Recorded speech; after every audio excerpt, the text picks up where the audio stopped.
god, standing tall against the odds, armor shining, swords so bright, cause I've never lost a fight. See a spider, watch the bite, saber die. That's good night. Hello, everyone, and thank you for joining episode 12 of the ACKS Imperial Imprint actual play campaign, the Grey Brotherhood. 30 years ago, we were comrades at the West Point Wargames Club. Now we've come together again to play Adventure Conquer King System Imperial Imprint, or ACKS II. ACKS II is a new edition that'll be crowdfunding next month. If you're just now joining the campaign, be sure to check the description below for a link to the Annals of the Grey Brotherhood. The Annals are being written by Jonathan Oldenburg, author of Tears from Iron, currently playing Andravas in the campaign. Anytime you need a refresher, just check the link in the description to review everything that's gone before. There's both a synopsis and a full Annals. Also, Jonathan's book is currently on sale at Amazon, so be sure to check it out. We begin in the Buried Temple in the Viaspen Forest, where the Grey Brotherhood have confirmed that much of what they'd cleared before remains empty, though a small band of goblins was found lurking in the kobold lair. These goblins were dispatched, except for one who was taken prisoner. It is 2 hours after noon on the 5th of Agatellan, Imperial year 381. The goblin looks up at you and sneers. What will you do with me? He says in Goblin. So we have the rear guard established, and everything is still set as it was before? Yes. Okay. So Castinus speaks Goblin, so he's going to start to interrogate him. Okay. How big is your band? Where do you live? Okay, so give me a reaction roll for interrogation here. Let's see.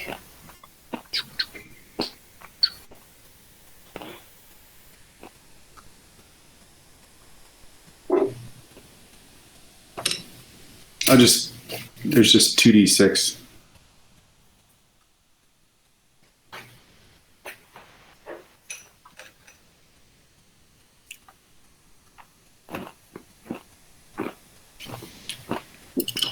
Okay, so you should add, let's see.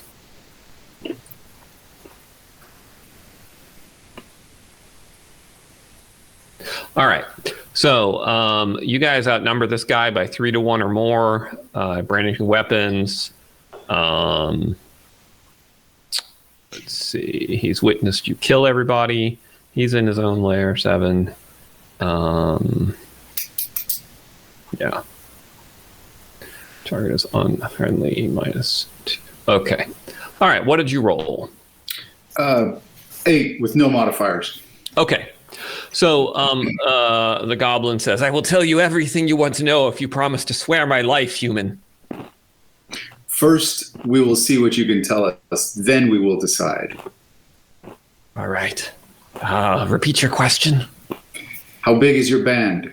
Where is your lair? Our band is numbered only 1 at this point. Taps to his chest. There are no other goblins inside the temple? There were, but they were killed. Who killed them? The hobgoblins. How long ago? I'm not good with dates. A few weeks ago, there was a battle. Do you know where the hobgoblin lair is? Yes, I do. Would they recognize you? Yes, they would recognize me and kill me. How many hobgoblins are there after the battle with your band? Not that many, a dozen maybe. How powerful is their chief? The chief is grievously wounded from the fighting. Interesting. Before you came to the temple. Oh, sorry. Go ahead. Before you came to the temple, where was your band located? Let's see. He says the goblin territory was northeast of here, and the hobgoblin territory north of our territory. and east of the ziggurat. How were you called to the temple? The dreams. The same dreams that are driving everyone to madness and causing such mayhem and slaughter. Do you know of any others that have been drawn to the temple? Have you seen them? There are many others, all of us serving the lady below. Have you seen the lady? No, the chief had. I have not.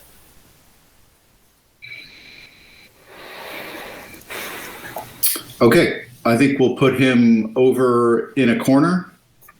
For right now, put him under guard. We'll have the thieves. Oh, no, ask him. We will search your lair here. Are there any traps? There's no traps, but there's no treasure. We're just hiding here, hoping to avoid further recriminations until the lady restored order. Okay, we'll put him in the corner, and we'll gather outside. We'll put him in the corner under guard, and then we'll gather in out of earshot to discuss. Okay. Skandara can keep an eye on him. Yeah. He has a nice sharp knife. Okay. We'll put a couple of guards on him. Okay. And the dog. Oh, and the dog. Yes. All right.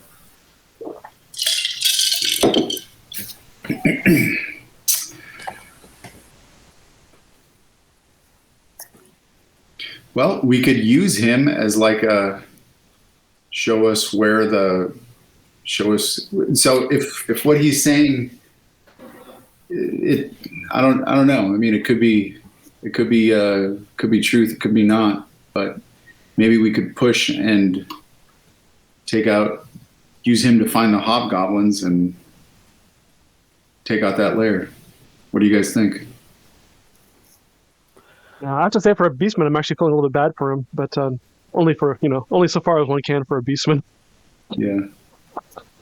Agreed. I bet you that battle was the one that, remember when we were fighting the orcs, we heard sounds to the east? Yep. And so that was probably around that time frame, which was, I think, about a little over a month ago. Interesting that they're being driven mad by the dreams and fighting each other. That's helpful. It is. It is. Alex, while we're doing this, we can still have like Jenna search the area and see if there is anything. All right. The bodies, the pallets. That's fine. That's fine. I'll roll that.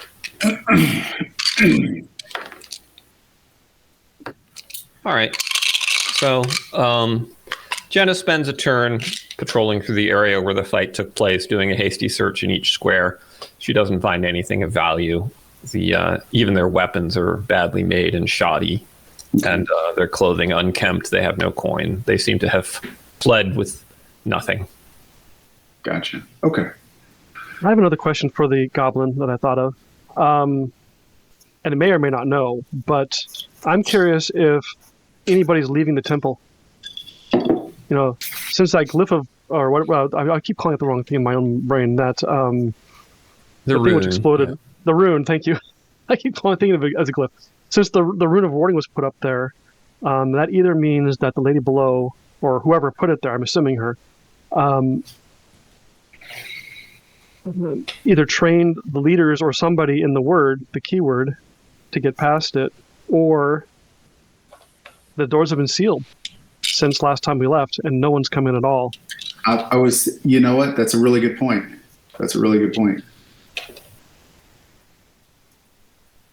Okay, what do you ask him?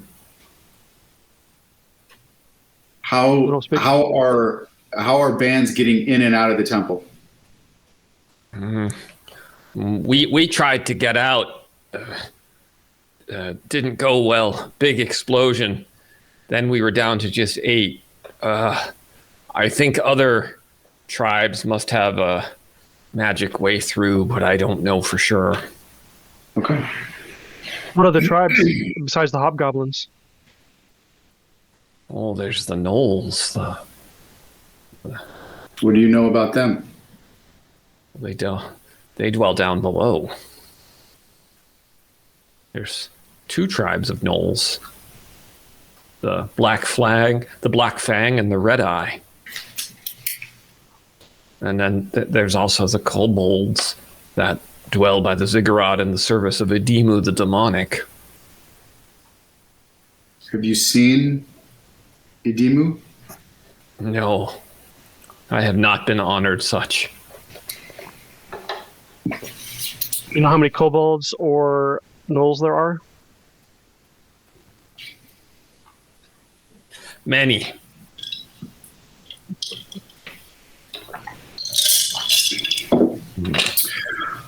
Okay, I think what we'll do is we'll put him back on guard and we'll confer again.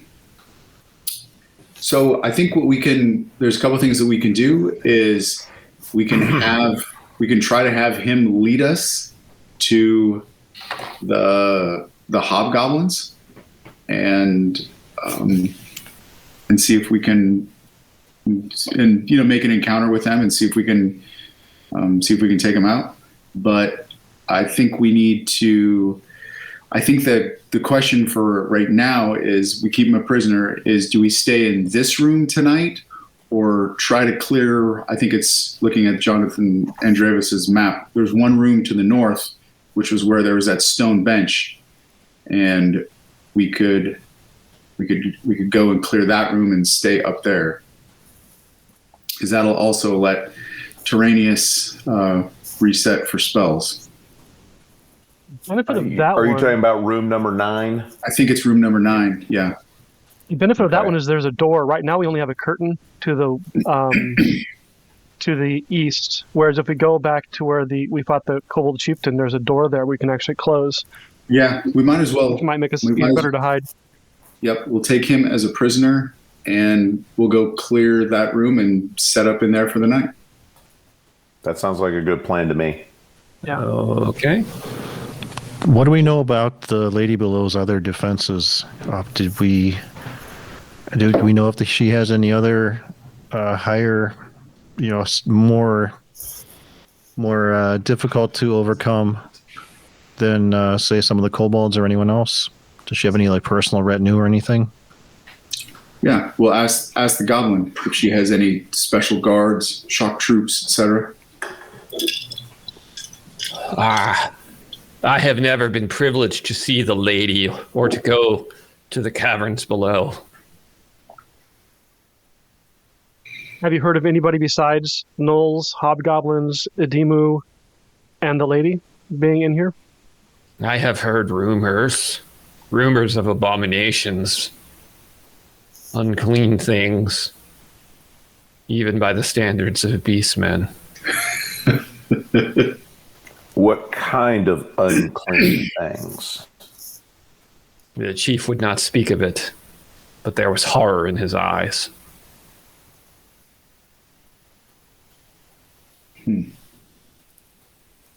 I guess that's more than a rumor. Probably. As a side note, I think it was the Red Eyes who the kobold chieftain we captured on the road after. I think it was the Red Eyes who sent them to ambush us on the road. Oh. Mhm. You mentioned meeting with some kobolds, or I'm sorry, with some gnolls. Yep. And I think you mentioned Red Eyes. So That's correct. Yeah. Good call. Yeah. Okay, well, so then I think what we'll do is we'll keep him as a prisoner. Let's do a search of this room and the old treasure room, and then get prepared to stay the night. All right. So searching this room and the next room does not reveal anything has changed. Okay. So we'll advance the timeline to 3 p.m. for that. Okay. are we just Are going to you- hunker down? Are you closing the door? Yes. Okay. Why don't we move all the mules down into the southern room? Yeah. You know, Exactly. get them out of the good way. call. Yep.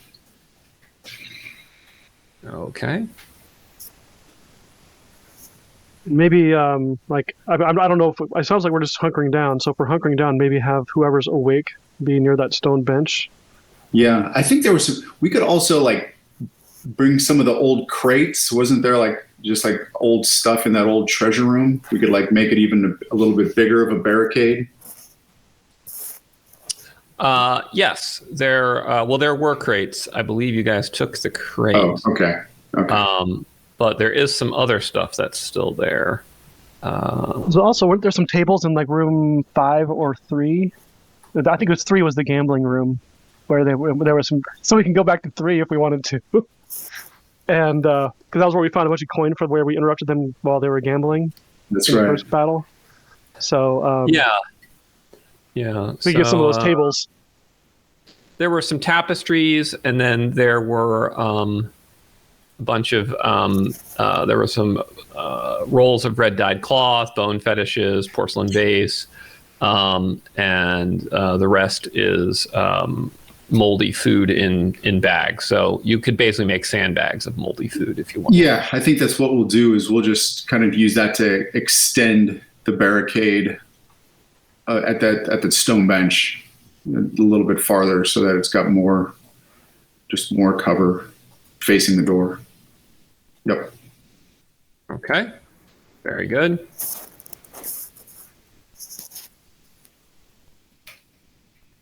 Are the sconces still burning outside the door? No, they're not.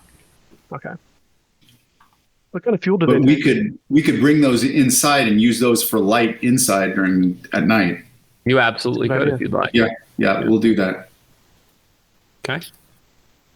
So where do you want to put them? Just by the entrance? Yep, put them right by the entrance.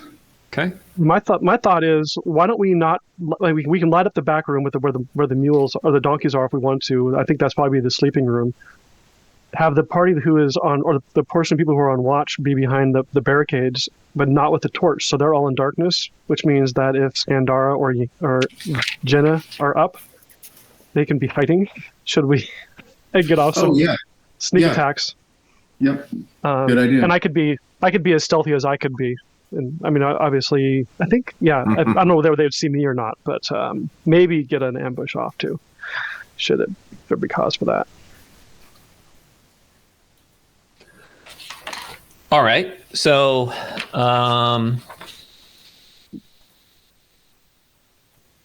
so the idea is everyone. So it's only 3 p.m. right now. For the clerics to get their spells back, they don't get their spells back till dawn. So you're basically going to have about 15 hours of downtime.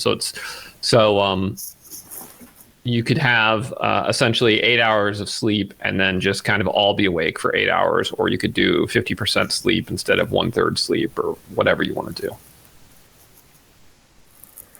Why don't we do 50%? That way we have more up in time. Yep. Yeah. And then everybody's behind the barricade. Okay. So everybody's behind the barricade with the sleepy guys outside the light. Is that the idea? I think the sleepy guys are down in room. I don't remember. They're Down there. next to the donkeys. Yeah. Down by the donkeys. Yep, I get it. Yeah. Where there's like Room, stuff. 10. There's stuff to sleep on down there.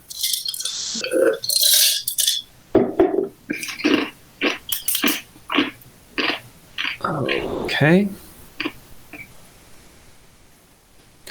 All right. So I'm gonna leave I realized I didn't put Horaeus on Raymond's shift. Maybe Horaeus and Higlak should switch shifts. Put Horaeus on 3rd shift so he's with Raymond all the time, and Higlak. Sure. Yeah, that 1st works. shift. And then split the 2nd shift in the middle. And Travis and Zeodonna can be in the 1st shift, and Turok and Mandonio can be on the 3rd shift. And just scratch the 2nd shift for this night. Yep. Okay. Got it. So changing Higlak and Raymond will heal 1 hit point. I think he's down by 1 also. okay, great. Well, so first shift is I'm gonna go ahead and ask you guys to get in positions. Second shift, go ahead and go to sleep. So, Tirenius, you're a first shifter. Genevale's a first shifter. Horaeus is a second shifter. Rabil is a second shifter. Avaro is a first shifter. Iglak is a first shifter. Zeodana is now a first shifter. Skandara is a second shifter. Dravas is a first shifter. Raymond is a second shifter. Mandonio is a second shifter. Turok is a second shifter. And then let's see. Oh, let's put Zelicus on second shift. That way, each shift has a dog.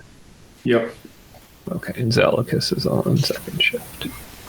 Okay. And then there's your prisoner there. Maybe have Jenna hiding in the corner, and I'll hide in the other corner, or as best I can. And I'll let the other ones. Okay, great. So we'll kind of spread you guys out so you're kind of laying on bedrolls. Getting some sleep.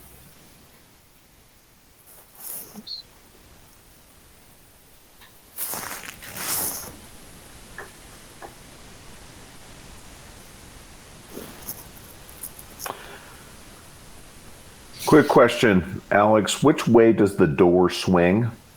Does it swing toward us or away from us?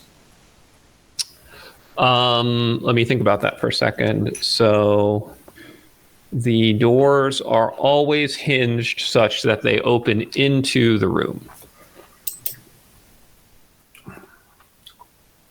Do we have a piece of wood we can make a doorstop with? We could use some of those old kobold weapons, I think, that are down there, and wedge something in. Mm-hmm. Yep, wedge a blade underneath it or something. Yeah, wedge a short sword underneath. All right. So where is this how you guys want to be positioned? I think, why don't we have Jenna here where she can hide? Jenna down here. Hide. Okay. Yeah. Just kind of so she can see around the corner and hide. And I'm trying to melt into the darkness up here a little bit. I know I can't It's hide. not a whole lot of darkness because Castanus is standing there with the torch. Oh, so it's what Cassius want to put out his torch? Or want to keep it on? I don't know. Yeah, I can, so that the only light is from the braziers next to the door. Okay.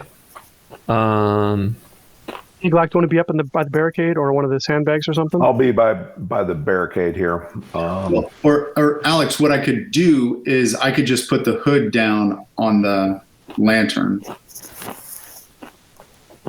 Oh, that's a cool idea. All right. So you guys are now in darkness. Well, that's one of the artificial limitations of using a tool like this, is because if we were in darkness, what is that, 40 feet away from some lantern light or braziers, we'd be able to see just fine whatever shows up over there. Yeah. Oh yeah, you can see whatever shows up over there. You guys will still see it. Yeah. It's just, it looks funny. It does look funny. Because we should be able to see anything in between, not just the immediate circle around it. But it's just the way it is. Yeah. Theater of the mind. Yeah.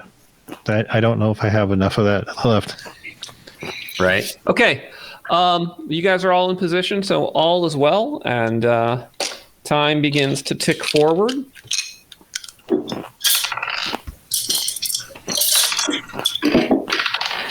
An hour passes. Another hour. This is a test of our sleep discipline. Too much rolling going on. Now 6 p.m.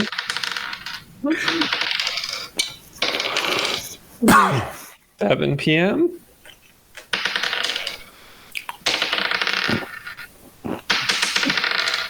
8 p.m. This is Jenna playing with her dice. She hasn't had a chance to gamble for a while.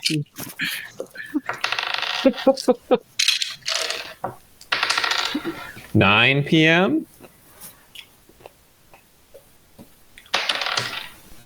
All right, at 9:10 p.m., the door smashes open with a dreadful crash, and something reveals itself.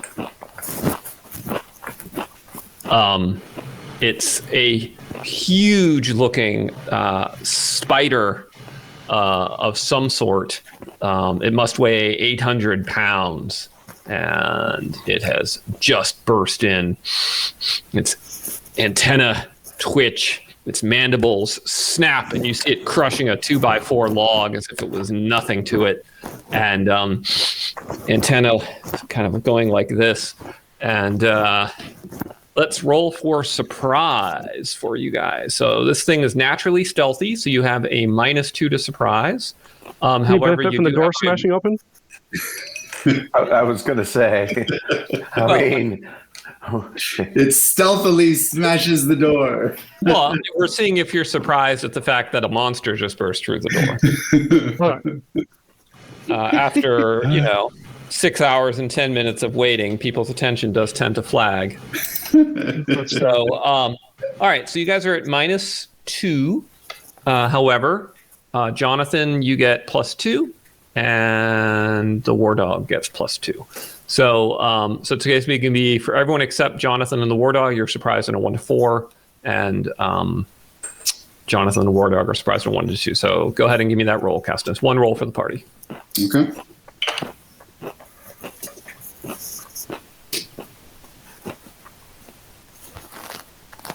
Four. Okay, so Jonathan is not surprised, and the War Dog is not surprised. And I am not surprised. Okay, so It might be one of those abominations. What's talking? It certainly is an abomination to me. I think Oh this my is the goodness. demon. Oh, all right, so the thing comes scuttling across the floor towards you. It has just a palpable aura of evil coming from it. And Zahak, looking out from the robes of Tirenius, screams, "No, it's a Death Weaver spider demon! Flee, master!" I'd like to shoot my arrow at it. All right, go ahead. Master is surprised. Any chance that me being in the darkness has any impact on ambush at all in this? So it was not surprised, and it has low light vision, so it can easily see you. It has thermal optics. I want to use that one of these And days. acute olfaction.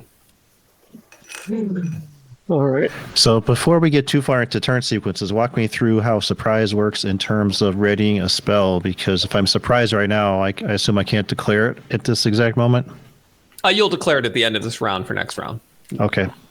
But can he do it still with this day? No, because it hasn't been the next day yet, so you're out of spells at the moment. Oh, damn it. Yeah. But you do have silver darts Yes. Yes. Okay. and military oil. All right, Jonathan. Yeah, I'm gonna shoot my silver arrow at it. Okay. All right. It bounces off its chitinous carapace. The creature is unharmed. The War Dog.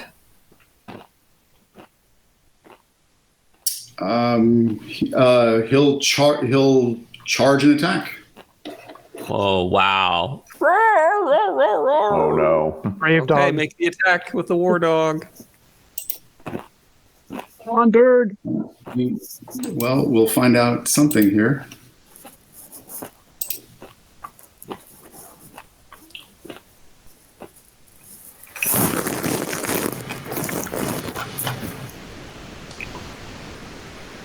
Nope. I thought this was the session where we're going to roll incredibly well. I'm fairly pleased. I actually rolled average, so Yeah, it wasn't anywhere between a 1 and a 3. Okay. I actually did Sorry. math last section. I rolled about a 9 average last section, so it wasn't as bad as it looked. Okay. So now we can add all these guys to the combat. And we can add all these guys to the combat. And How long until the sleeping people can join in? Are they out for a second round, or? yeah, they're up, but they start prone. Okay, so looks like my Deathweaver Spider Demon gets to go first. All right, Deathweaver Spider Demon declares an overrun of the War Dog.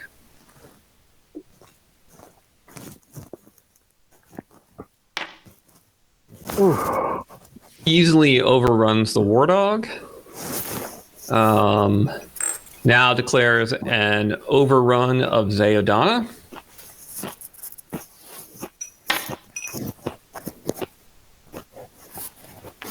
So that is, let's see, AC 8. So I have overrun Zeodana.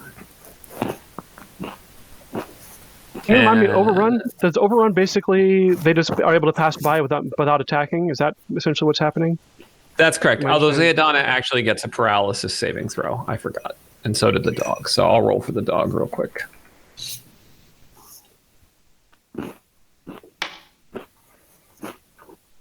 Oh, hilarious. Okay.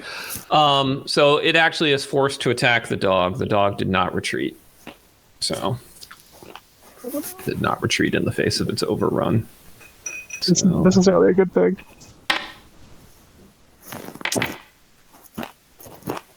yep. Okay.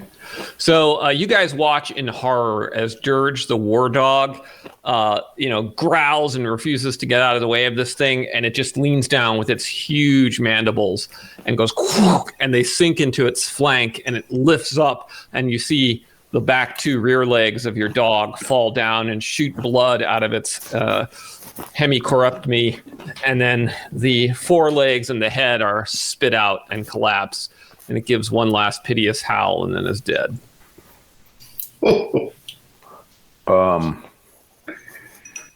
Oh my. Zeodana's up.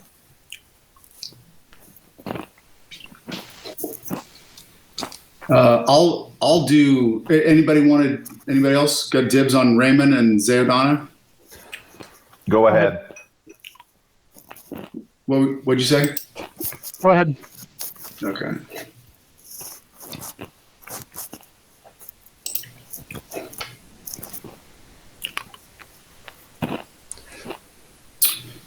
Okay, so Zeodana can act, correct? Yes, she can. Yes, it's her action. Actually, Alex, can we get the? Because we're in the darkness. I guess we can't get that. Get the darkness. Well, here, kind of. You can see where the creature is because it's silhouetted against torchlight. So I'll turn on the light so you can see where it is. Okay. Nice.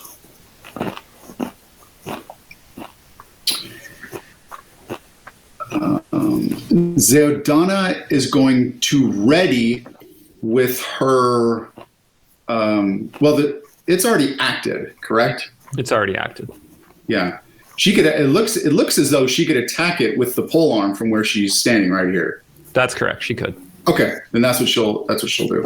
All right, make her attack with her glaive. Ooh. Oh my God! She breaks her glaive on his carapace. The weapon shatters. It's not a sword. Oh. All right, Avero's up. Yeah. Would I want to try to move Avro? I'm going to shift him to the right, shift him to his right to give space, to leave space for other people to come in. So not quite on the other side of her, but just in front of Tirenius. Yep. That's good. And then he's going to stab with his spear. Okay.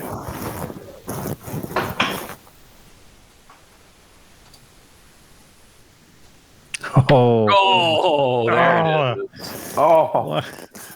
Well, we hit him, so we'll know if normal damage works or not. This can help us. Yeah. All right. So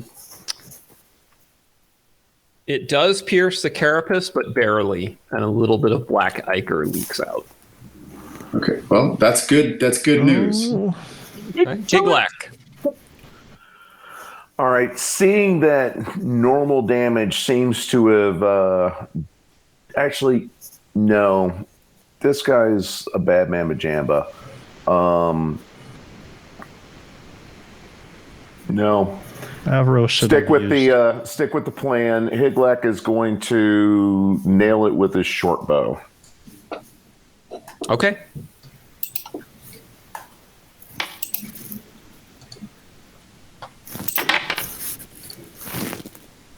AC1 is not a hit. Bounces off its carapace. Damn. That was a good roll, too. Skandara, you are currently prone and in the dark. She will get up. I'm not sure exactly where she is in there. Let's see. Oh, there she is. Can she get up and can she move at all when she gets up? She can, but she's in pitch darkness, so she would move as if blind. So that would mean that although she could move towards the light where Castinus is. Yeah, she can, but she still moves at 1/4 speed. Okay. So she can move and 30 can feet. she stand? Here's another alternate question. Trying to understand the rules. Can she stand up and try to hide in shadows where she's at? I'd like to do that. Yes. Yes, she can. Okay. She'll stand up and try to hide in shadows. So, Jonathan, I think what she could ultimately do. So this thing is probably, if it's the demon, it's going to come after Raymond. If she can get behind it, there's a chance I think it'll kind of ignore her once it figures out where Raymond is. If she can get behind it, she can use some sort of surprise or backstab attack. Maybe not, obviously not this round, maybe not next round, but maybe on the third round. And if she can hide in shadows, she can do the same thing. Yeah. So my thought is, since she can't move very far at this point. But she should probably move as much as she can because that's it's true. going to be coming down. She is right next to Raymond, so or maybe she does just stay there. Maybe that is the best place. Is just stay. She'll stay there. All right, guys, don't over strategize because you've just been woken up in the middle of the night in total chaos. Okay, I'm sticking with my original. She'll stay where she is, hide in shadows. Tirenius. Tirenius is shaking in his boots. I'm gonna run to the right, down off of the screen slightly. I'm like 5 feet down. Okay. So but I want to throw my Silver dart. Silver darts. You could probably throw a regular one. Silver darts. I don't know if silver darts will work on demons or not. I mean, thinking of that or the military oil. So I think I'll throw a silver dart. Okay. All right, do it. Let's see. I'm just going to use my regular dart throw. Okay. So I don't have the other one configured. No. All right. Dart bounces off its carapace. Okay. You can you should be able to move your guy. Yeah. Yeah, if I can get the right selection. All right. Andravis, you're up. All right. Seeing that Avro drew blood, I'm going to shoot a regular arrow at it. Okay. You have precise shooting, Andravis? Yes. Yes. AC4. All right. AC4. That drops to AC0 because you're using precise shooting into a melee combat, so you miss. Ah. Arrow bounces off its carapace. Okay. Mandonio has just woken up. He will wake up and move as far as he can towards Castinus. Okay. All right. Mandonio is coming. Don't win the fight until I'm there. All right. Aguilar. Where's Aguilar? I'm having trouble finding him on the map. He's right here.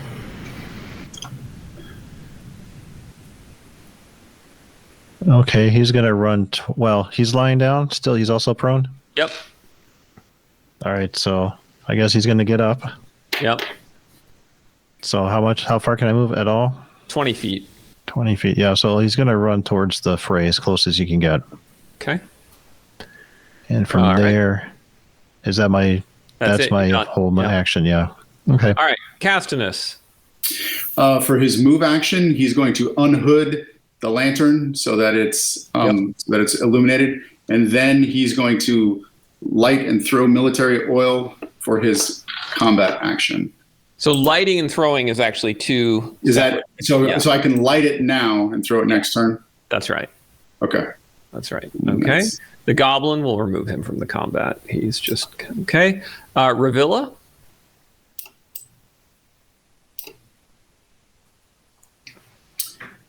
She will move into the corner. Okay. Get out of the way. Raymond. Oh, and she will light her lantern down there. She's got a lantern also. So Ravilla moves to the corner and lights her lantern. Yep. Okay. Scandara says, "Thank you so much for doing that, Ravilla."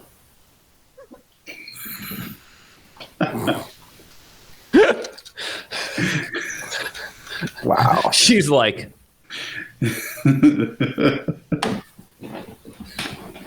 oops.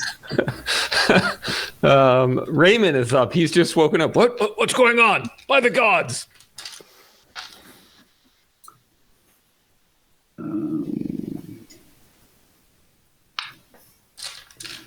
Raymond will move behind some of the boxes, the debris there as best as he can. So back this way, you mean? No, he'll move. Yeah, just a little bit farther to the right. Oh, these aren't boxes. These are carpets. They're okay. They're just like bedrolls. Okay. Yeah. No, then he will. No, he'll just get up. Just gets up and then ready. Yeah. Okay. All right. Turok is up. All right. Turok is stands up and he is going to move up where Aguilar is. He can only get 20 feet. 20 feet. Okay. Then he will come up right behind Mendonio or close to that. All right. Yeah, I moved you. Yep. All right. Perfect. Hunting dog. Yeah, he cannot see anything, so it's all good. I think the hunting dog is probably scared out of his mind. He just heard Dird get torn to pieces from the other room. So he's probably going to stay where he's at and cower. Horaeus, hearing and sensing evil. I think he needs to stay next to Raymond. You feel he needs to stay near Raymond? I think so. Yeah, because it's going to come down there. Okay, he'll stay with Raymond to protect Raymond. Does his aura of protection extend to anybody but himself? No. Okay. Actually, he can. You know what Raymond can do? He can. Horaeus can move in front and can defend Raymond with a +2 AC. I believe. That's a good idea. He'll go full defense. Yep. Okay. Very good.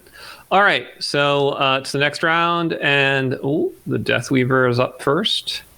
All right, so let's see. It's engaged by Avaro. It declares an overrun on Avaro. Does he get any bonus for hiding behind that bench? Yeah, we would say a -2 bonus to AC for cover. Okay. So I hit AC 9. His AC is 8, but the bench made it 10. So, okay. I am not able to successfully overrun Avaro. Avaro keeps me at bay. We can't see the round tracker. It doesn't seem. It seems it's still showing round 1 for me. Yeah. Yeah. Huh. Oh. Oh, there we go. So is Theodana up first? Well, there's 4 people at 5 people, 6 people at 6, but the Deathweaver Spider Demon goes first because it's outnumbered. So now it's Theodana. I see. Or anyone else who'd like to go in whatever order they'd like. Is that Avaro? So let's go Avaro first, and then we'll go Theodana. Okay. Yeah, Avaro. Avaro's going to throw holy water. Oh, that's cool. Okay. Yep. So that's not something that has a roll icon. So I would just roll a d20. Roll d20, yeah.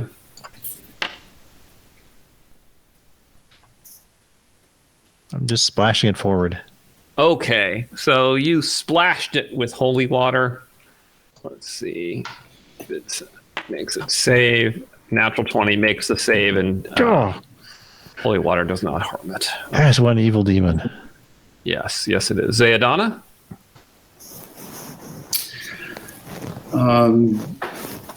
Let's see. She can still attack with her sword, I think, from where she is. Yeah, she can. Okay. Yes. Yeah, she's going to do that. Wow. Okay. Higlak? Higlak, can he reach with the sword from where he's standing, or does he need to move closer? He should move a little closer. Okay. Maybe there. Yeah. That works. All right. And he is going to attack with his nice +1 sword. Oh, come on. AC 6. AC 6 is a hit. What is your damage? 9 points of damage. Nice. Okay, that is a really sharp hit, and it bites right through the creature's carapace, and ichor sprays out of it, and it gives out a squeal. Skandara is up. All right. Well, she's now showing. So, let's see. So she can move 30 feet, right? So, boy, I think what she's going to do is she's going to move back. I think there's more shadows up here, Yeah, good call. and so she's going to run up there and hide in the shadows. And then I'll have Ravila move to the opposite end on her turn. I don't think the light extended that far from before. It's hard to tell. But anyway, she's going to try to hide in shadows up there. Here? Okay, got it. All right, Tirenius. Tirenius is going to scoot diagonally to his right and throw military oil at it. Okay. I want to light it up and see what happens. Do it.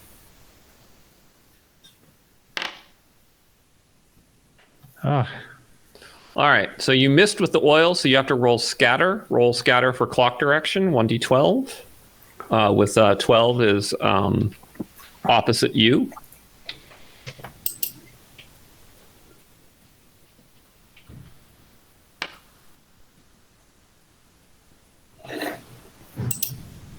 Direction of 2. Okay, so let's see. So this is 12 o'clock, 1 o'clock, 2 o'clock. Okay, and the distance is roll d10 for distance.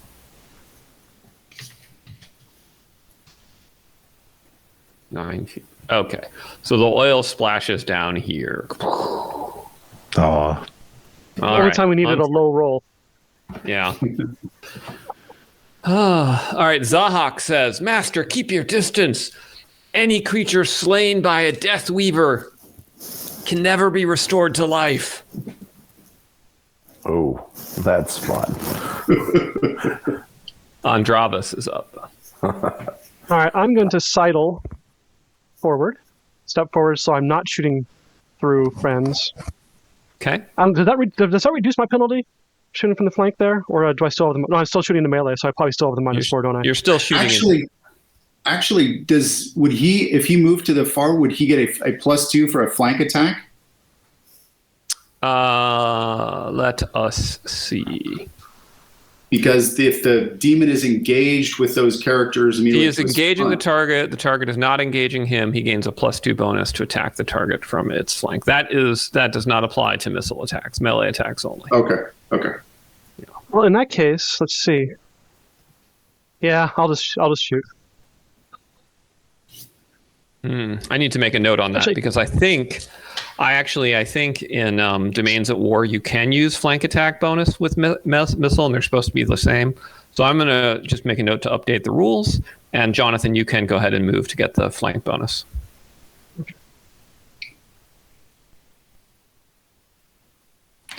Okay, but you still have the -4 from shooting into melee, so overall -2.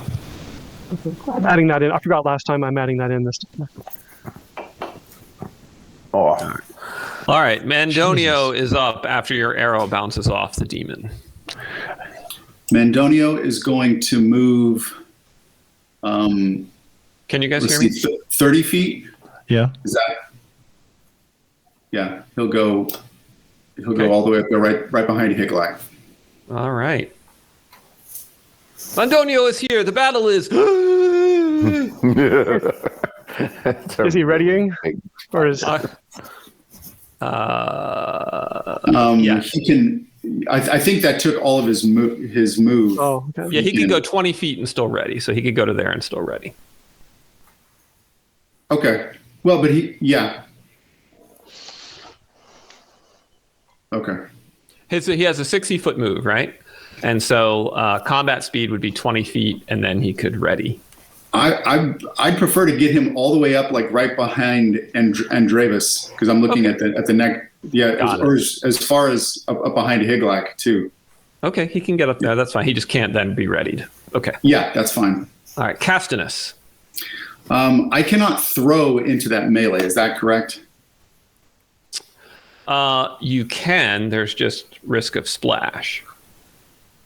Okay, I'm going to make a 10-foot move up here to behind Andrevis and throw military oil onto the.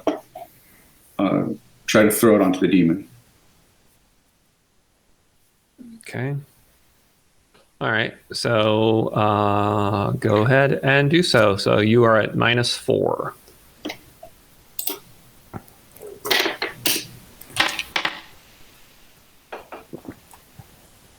All right. Roll d12 to see where it goes.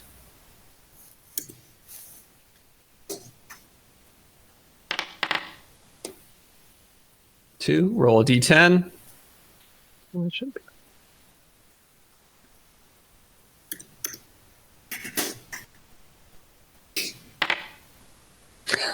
Man, you guys can't catch a break. All right, the flames again fall behind it. Okay. So if you had rolled a 5 or less, it would have been in splash range. All right, Revilla the Crone. She will move with she will grab the donkeys and move them to the very bottom of the yeah. Giddy up, boys. Okay. Got it. Raymond? I'm just getting in and grabbing something to eat. I have no idea what's going on. Your demon showed up to kill you, Raymond. Oh, that's unfortunate. Where? It's okay. We got it all under control. Yeah, you were asleep and actually just woke up, Newton. So don't feel bad about it. Okay. Synchronicity. It actually works. Yes. Your character literally just woke up, so this would be like your first time to act. We'll come back to you and do Turok at 4. Well, actually, I guess I don't have any armor or anything on, and I can't cast. Is that correct? Yes. Since you were sleeping, you do not have armor on. Yes. Okay. So, I mean, can I try? I assume that he did that last turn? It takes 1 round per point of AC to put your armor on. Per point of AC, yeah, it's going to be a while. Yeah, I kind of figured.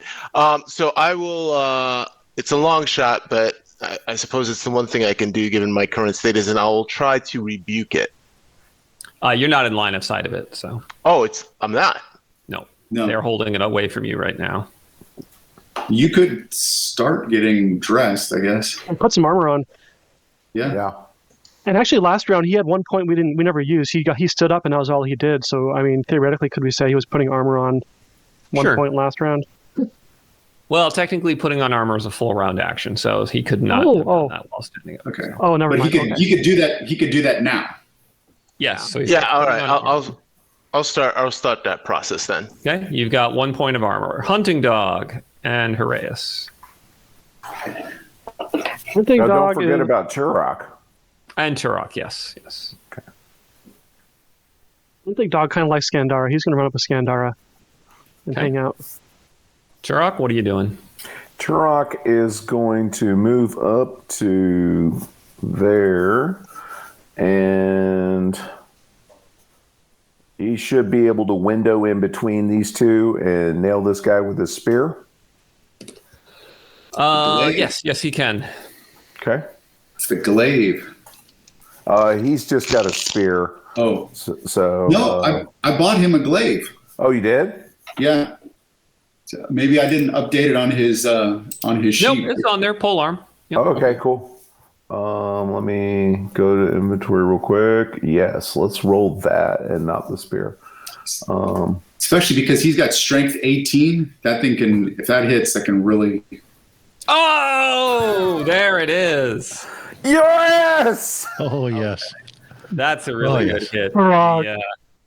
The spray of ichor as the mighty Turok rams his polearm into its carapace. There's a sickening crunch. The thing rears up in the demonic equivalent of pain. Okay. Nice. And it's... And I just posted a brief recap for you Okay. in the chat. Skandara is up first, then the Deathweaver Spider Demon. Skandara will ready, and she's going to shoot the spider should it come into view. Okay. All right, Hey, Deathweaver Spider. Did we skip Aguilar? Last round, you mean? Yeah. Or did he wake up early? I thought we. No, I guess we must have skipped him. So go ahead and move him up if you want. Okay.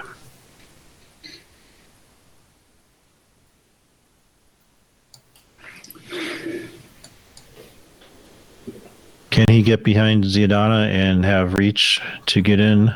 Yes, with spear, yes. Yeah, okay.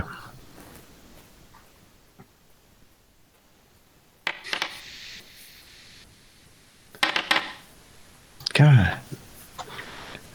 Again with the ones. AC 6 is a hit. So Woo! his spear doesn't pierce very deeply into the carapace, but it does. And there's another spray of gibbeted ichor. Okay, so now it's the Deathweaver Spider Demon. So it's got a bunch of you guys. All right, so the Deathweaver Spider Demon is going to do a sweep attack on Higlak, Avaro, and Ziadana. All right. Oh, I just read about this. This is a new rule, right? This is a new rule. This is a special maneuver. I designate 2 or more targets. I make an attack throw against each target. Each target that I successfully attack suffers damage equal to the ordinary damage divided by the total number of targets. Sweep attack does not trigger special effects that would otherwise occur. Okay. So, all right. So here we go. I'm going to start with Ziadana. I hit her. Oof. Okay, and that'll be my damage roll. So that'll be 13. Does that? Oh yeah. So that'll be 6 to each person he hits. Next one, ignoring the damage roll, just using the to hit roll. AC 8. So I have also hit Avaro. But he's behind the bench. Does that give him any benefit? It does. Yeah, that's right. He's at 10, so I missed him. Okay. And then Higlak. All right, and Higlak, you have AC 7, you're behind the bench. Yeah. All right, so the only person that gets hit by my sweep attack is Ziadana, but it is enough to drop Ziadana down to 0. So let's see. If the combatant incapacitates more than half of the targets, he can cleave after the sweep attack. So since I only incapacitated one of my 3 targets, I do not get to cleave. Very tragic. Okay. I just realized something. Jenna has not been in the combat order. Yeah, I think she's awake now. I think she missed one. She was awake from the beginning. Okay. Oh, really? Yeah, so she missed 2 rounds. No, she missed 1 round because she went around the corner and then she didn't do anything last round. This is round 3. So she's missed 1 round. So this is where she was. She was surprised that she missed round 1, but round 2 and 3 she didn't do anything. I have her on for round 3, so she missed round 2. Okay. Yeah. Cool. All right. We'll assume she hid. That's in character. Okay. All right. Ziadana just went down. Aguilar is up. Hang on, I got a dog situation. Aguilar is going to stab across the bench. Okay. He doesn't have anything else to throw.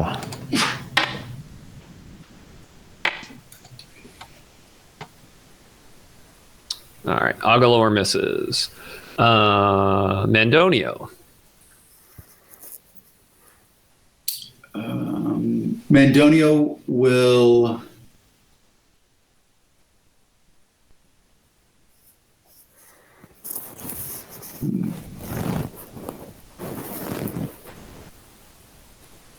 I think it's time to move around the back of him, because there's only so much. Oh no, actually, Mandonio, can he move into the space where Zeodana was and attack over the?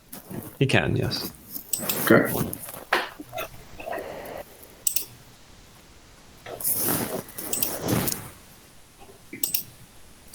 All right. Big money. No. Higlak. All right. Higlak is going to take a swipe with his sword. And let's try that again. Yep. Roll. Come on. Ah! Raymond. All right, I'll put on. Hold on, I've got 1 point of armor. If I pick up the shield, that'll buff me up 2, but then I won't be able to put on any more armor, so I'll have an AC of 3. I think you might have a little while. You can put on some more armor. Okay. All right, I'll put on another piece. All right. Tirenius. Tirenius is going to grab Zidana and do a retreat and pull her back around the corner to try to get her to Ravilla. Okay. She's dropped, right? Yeah. Yes. Yeah. I'm not quite sure how far I can pull her, but I want to get her just as far out as possible. So you would be able to pull her 20 feet because carrying her would push your encumbrance up, and so then you'd have a 60-foot move and combat move of 20 feet. So there you are. Okay, thanks. All right. Avaro. Avaro, same thing. He's used his holy water. He's going to stab. He feels this is it this time. All right, here it is. Oh, yes. Oh, there it is. Okay, good hit on the. All right, the demon. The demon is again struck. Its carapace penetrated, and ichor sprays out all over Avaro's face. All right, Andravis. Let's see. I'm going to continue firing from the side here. Okay. So, Andravis, if you move to its rear, you can position yourself to ambush. This was okay. I was beginning to look that up. I was okay, and ran out of time. So yeah, next round. Yeah. So you can attack with flank attack right now, and then you can ambush next round. And just a heads up, Alex, we missed Turok in the mix, but we can get to him in a minute. Oh, did we? Yeah. Oh, sorry about that. Let's do Turok first then. All right. We missed Turok, Haraeus, Castinus, actually. Somehow we jumped way ahead. Yeah. All right. So Turok is going to lay the smackdown with his glaive. Yes. Okay. Come on. Big hit, big hit. Wow. Oh! Wow. Okay, so Turok, any mortal creature would have been killed by that blow. The demon spider is horribly wounded. Its carapace is now partly limp. It's one of its antennae has been sheared off, and its mandibles are dripping with gore. Okay. Like with the +3 bonus, Turok inflicted what, 22 points of damage in these last 2 rounds? Yeah, Yes. he's done a lot. Yeah. He's a beast. I'm so glad we hired him back. Yeah, All right. right? Reyes is in the back. Castinus. I will delay. Okay. And then Higlak. All right. We did hit Higlak already. Okay, so then it's Andravis. Yeah. Okay. All right. So now doing my flank shot minus 2. Yep. Oh my goodness. Oh, okay. Never mind. All right. So Ravilla, are we? Ravilla is going to move towards Zeodana. Well, Ravilla has lay on hands, doesn't she? She also has a staff of healing. Yep. Oh, but she can't get to her in time. You can't get to her now. Yeah. Almost. Next round. Okay. Jenna Vale.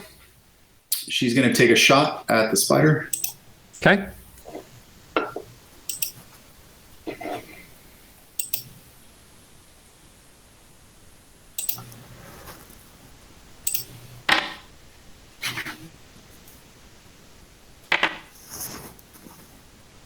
Ooh. Jenna Vale hit the spider. Okay. Nice. It's just a small wound, but the tally of damage on this is beginning to add up. And we go to the start of the next round, and Jenna Vale is up again.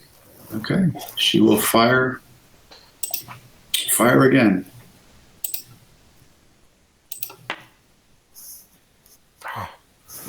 All right. The spider is up, and it is going to do another sweep attack on the 3 people that are engaging it. So miss.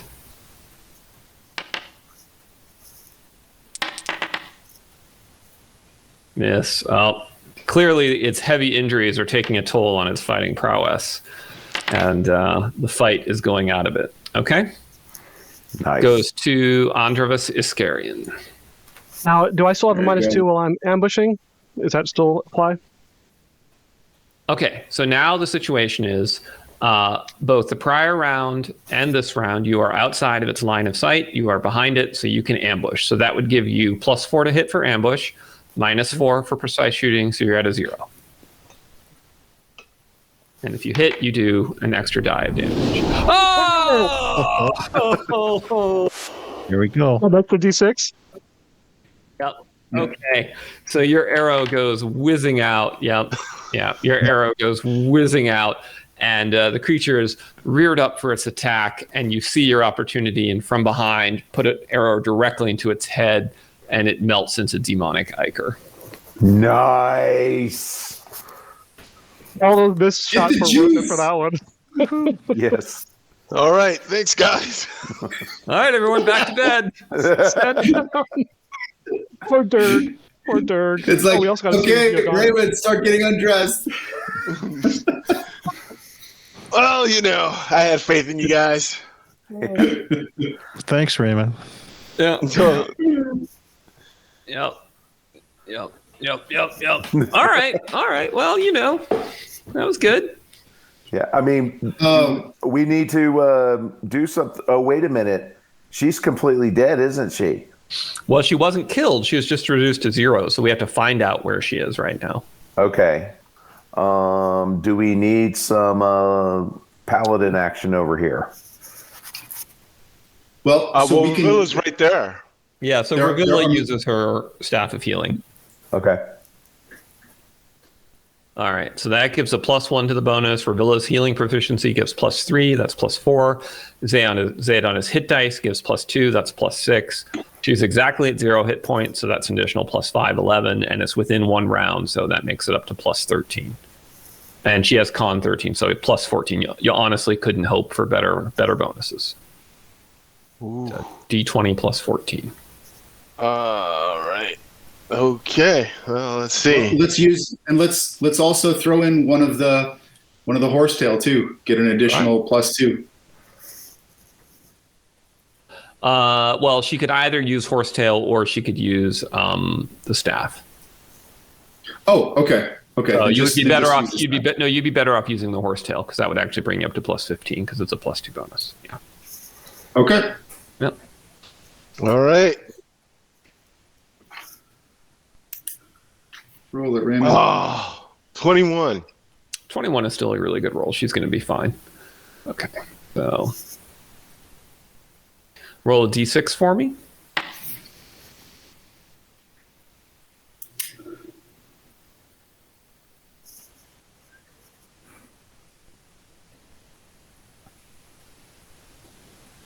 Okay, so a nasty-looking fang mark suggests that her hand almost got bitten off. Minor scarring.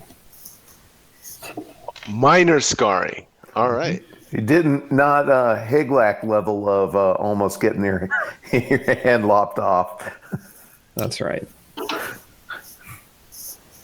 Okay. Tirenius running through the throat. Yeah. The worst part is we've lost the glaive. It's true.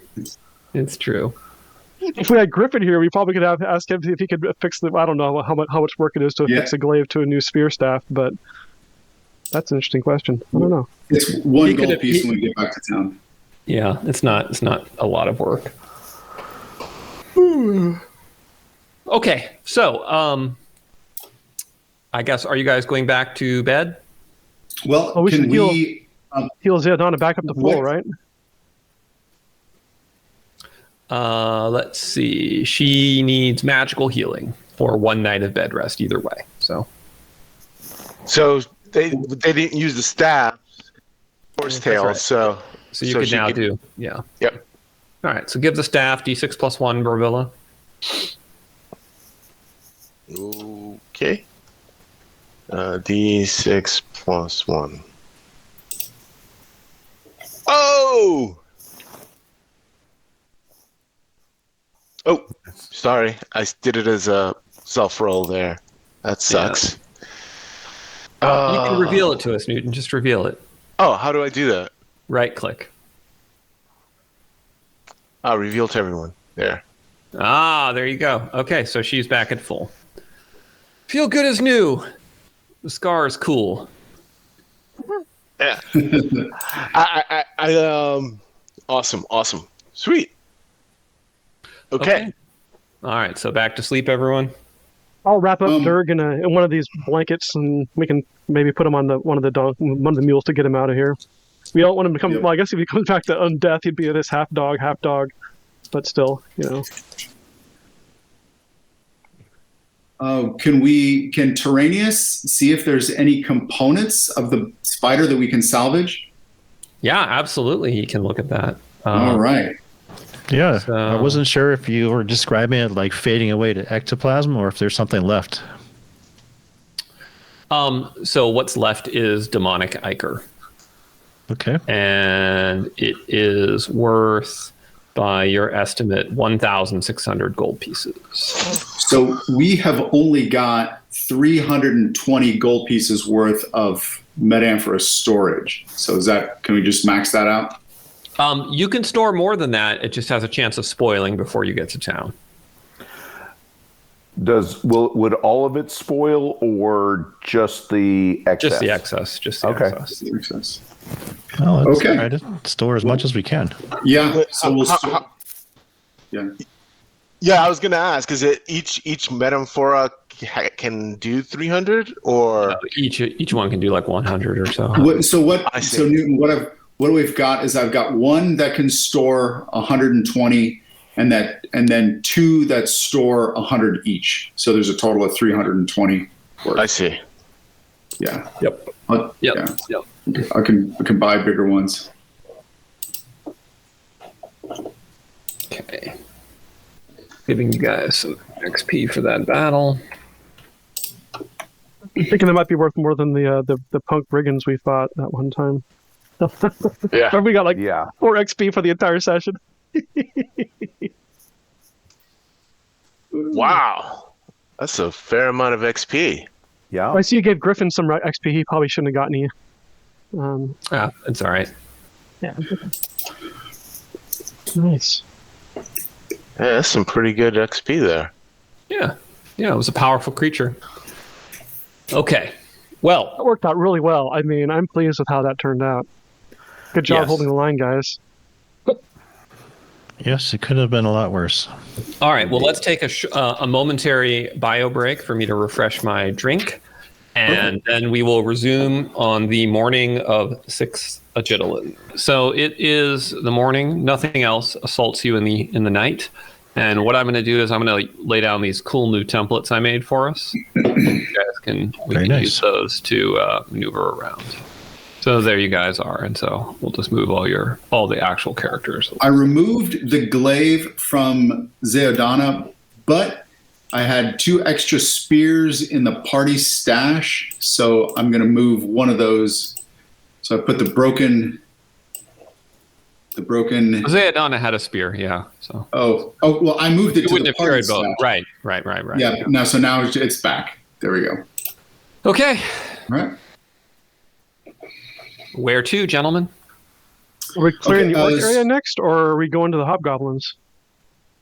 Well, what if we gave the goblin prisoner like his sword back and told him to show us where the hobgoblins are, and if he survives combat, we'll let him go. He's down with that. Okay. Try some treachery, because maybe the goblin can, get him talking. All right. The goblin says, this is agreeable to me, great master. Okay. What's his name? My name? Number 6. Zamuz.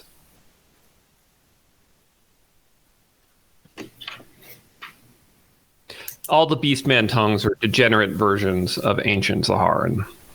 Well, they all have somewhat hoity-toity sounding names relative to their bestial status because they all are speaking basically pidgin Zaharan. I Gotcha. thought it was Zigbek. I like that. Yep, that's right. All right. Well, so where are you guys heading? We're going back Do to we want to the. have him lead us to the hobgoblins? Yeah, I'm good. Okay, there we go. Okay. That's right. We break the back of the hobgoblins. The enemy's strength. You missed it. Man. The goblins and hobgoblins fought probably around the same time we were fighting the orcs, and the goblins we fought last week were the survivors of the goblins. Apparently, the ladies' denizens are turning on each other. Yep. All right. And then, so It's you a come toxic through the work door, environment. pass through the door, 10, 20, 30, 40. The hobo goblins. That's how she can ensure only the strongest serve her. That's right. I'm sure this will come up in their next annual review. All right. So he says, hobgoblins this way. He points to the door to the northeast. Yeah, that's the one that we just went through briefly with Avarice. Yep, Okay. it's still open. So. Okay. All right, so that's 10, 20, 30, 40, 50, 60. This is so much easier for moving the party. I'm so glad you guys did that. Who figured that out? Well, Jonathan made a marching order, and so I made templates for the party so that we could have, so it'd be easier to move everybody, then everybody would be able to see them. Okay. Ah, perfect. Their movement trays. It's in Discord if you want to look at it, Newton. I also did sleep shifts stuff. If you want to see it. Because I realized we spent an inordinate amount of time discussing those two things, and thought maybe we come up with a standard one. We could be a little bit more efficient. Yep. It's great idea. Skandara, I think, will fall back a little bit, just to watch in case somebody's coming up behind us. So a little bit So further this back is than she's showing up on the template. According to the Grey Brotherhood field manual. All right, so as you guys are marching along, you pass a door to your right and a door to your left, but he says, no, not that way. So you should see the doors. Yes. Okay. Okay. What's in those? Are we leaving potential enemies behind? He points to the door to the right, and he says, that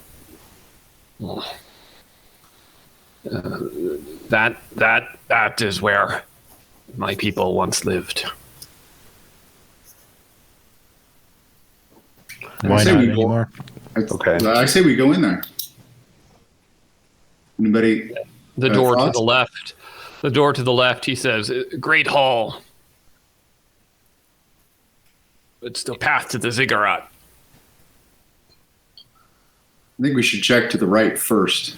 Yeah, let's make sure that there are no goblins hanging out in the, to the right. We don't want to have both flanks. Okay. Well, someone want to open the door, or what do you want to do? Check it for traps. Yeah, Yep. check it for traps. Okay. Who's checking? You have Jenna in front, so presumably it's Jenna. Yep, it's Jenna. Okay. All right. So give me a blind roll for Jenna to check for traps. 10 minutes doing so. Yena. With these superior tools.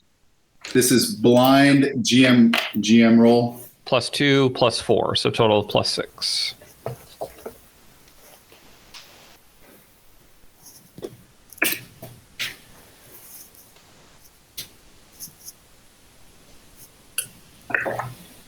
All right. Okay.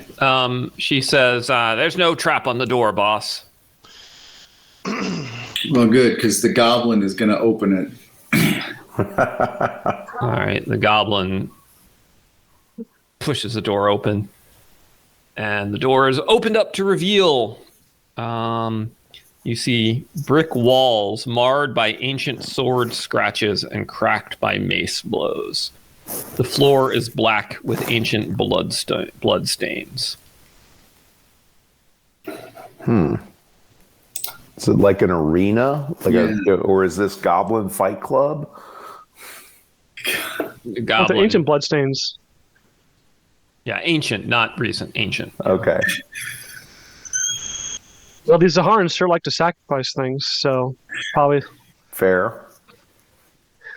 And then dance in the blood, apparently. Really? When? Don't sound too excited. I might not like you. Okay, well, what do you guys want to do? You mean you wanted to open the door? The door has been opened. Now you're all sort of standing there being like, okay, it's a room. What do you want to do? What do you want to do? There's no other entrances to... Or... Not that you see. Okay.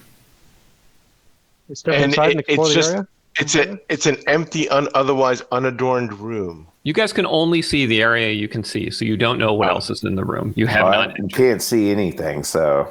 Okay. How can you not see anything? Because there's no light. There is light. All the counters have light. Click on the Grey Brotherhood Vanguard. Click on the counter. Okay, my bad. Okay. I think we should explore the room and make sure there are no other entrances or exits. Yep. Okay. All right. So you guys head on in. All right. And now you're able to see much of the room. And carved into the north wall is a bas-relief sculpture of a fanged demonic figure with 6 arms, each arm carrying a backwards curved sword. And Zahak, with black lore of Zahar, whispers in your ear, Tirenius, and says, "Bel, the Slaughter Prince, our lord of rage, violence, and war, master."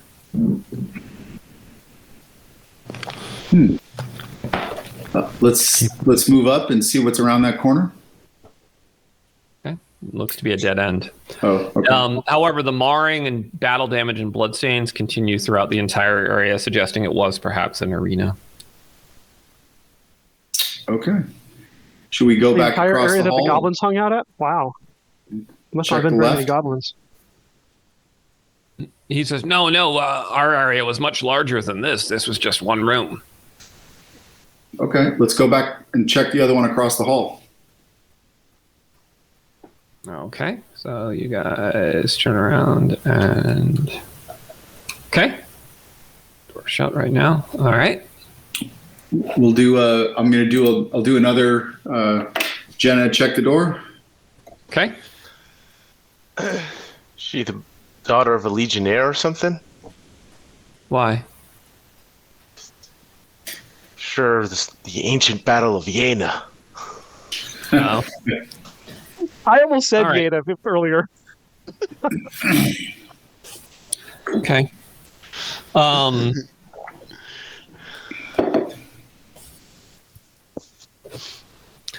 right. She says, "Boss, I don't think there's any traps on the door. Looks clear." Okay, same thing. Goblin opens it up and goes through. Okay. So it opens up to reveal a wide hallway that runs to the west and also looks to extend to your right-hand side to the north. It has the smell of old smoke that has not aired properly, mixed with hints of rotting flesh. The hobgoblins this way, or are they further north? The hobgoblins are north. Okay. This kind of feels like it might be heading towards the brigands area that we think is full of undead. No, we're well north of that. Did he say this was the path to the ziggurat, or was that Yes. somewhere else? Yes, the path to the ziggurat. I don't feel ready to confront the lady below or anything else right now. Maybe let's close this door and continue back north. Okay.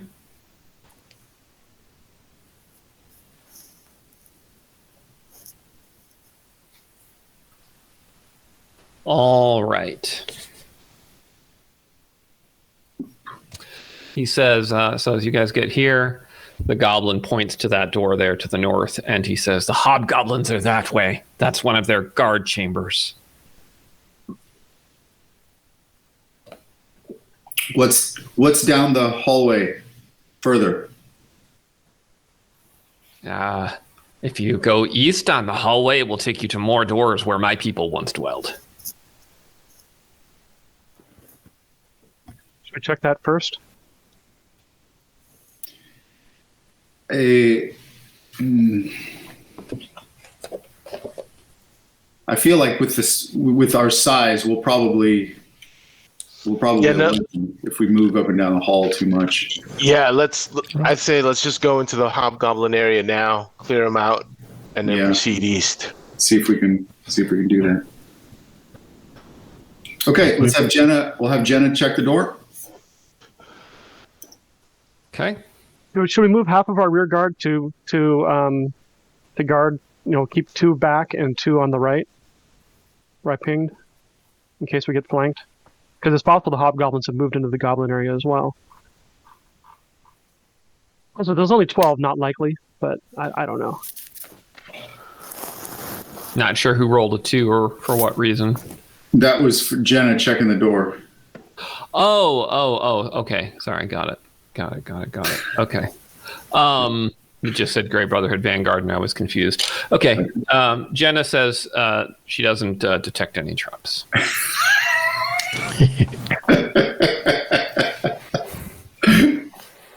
Right. Except for that sign that says danger. Well, Danger, Will Robinson, danger. It's their guard room. They probably just have a peephole and they're watching us or something, They're okay, like, who's this? Okay, so here, Alex, using the ear trumpet, Jenna will listen at the door. Okay, make a hearing check.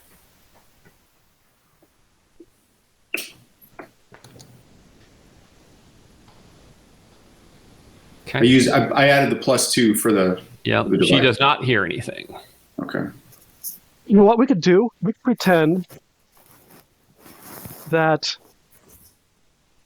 we're brigands bringing this. Make sure Raymond's a little bit out of view, and we're brigands bringing this goblin back to the hobgoblins who was trying to get away.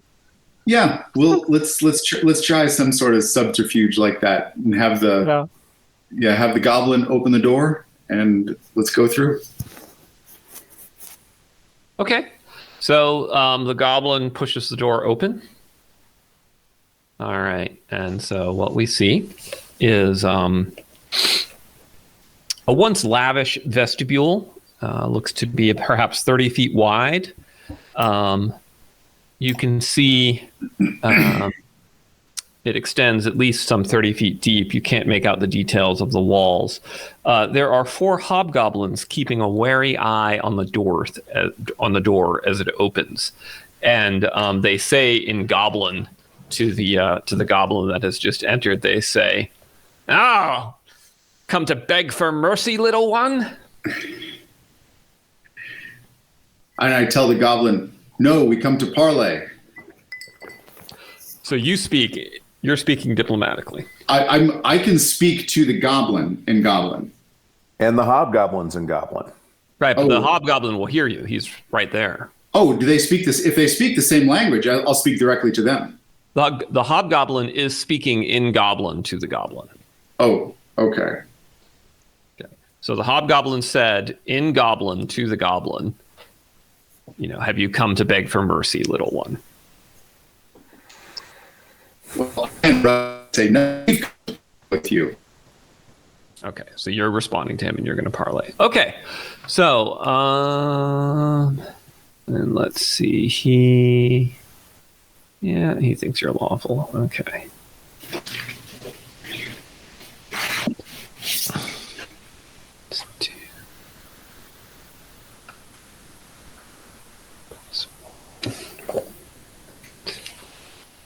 You have charisma of +2? Yes. Okay. Diplomacy. Okay. Give me a 2d6 roll. 2d6 +3, in fact.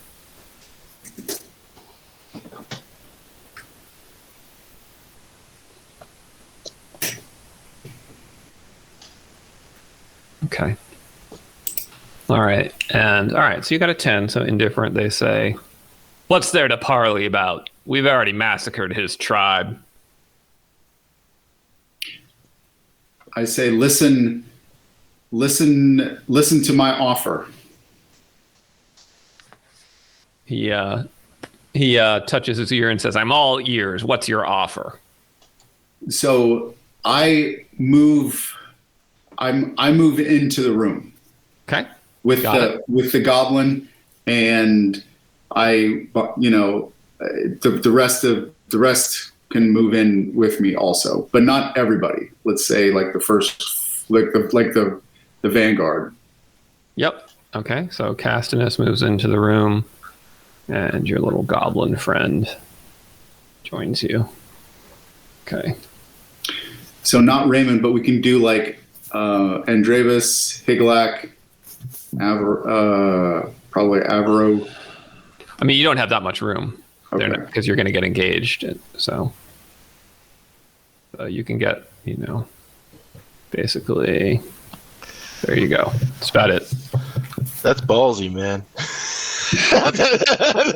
Dude, what the heck? Okay, so you guys have moved into the room. The rest of the group is behind you. I say we come to offer coin in exchange for passage. They kind of look at each other. Passage to where? We seek to meet the lady ourselves. Okay, at that point, give me another reaction roll. Don't worry, I didn't forget about him. Okay, you're now at 2d6 +4.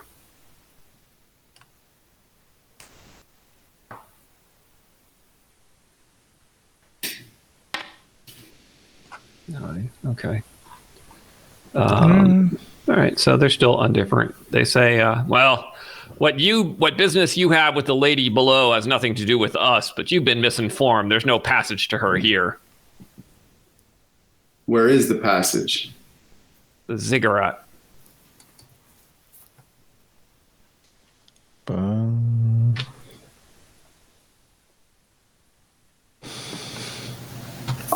I will pay handsomely if you will show us the way.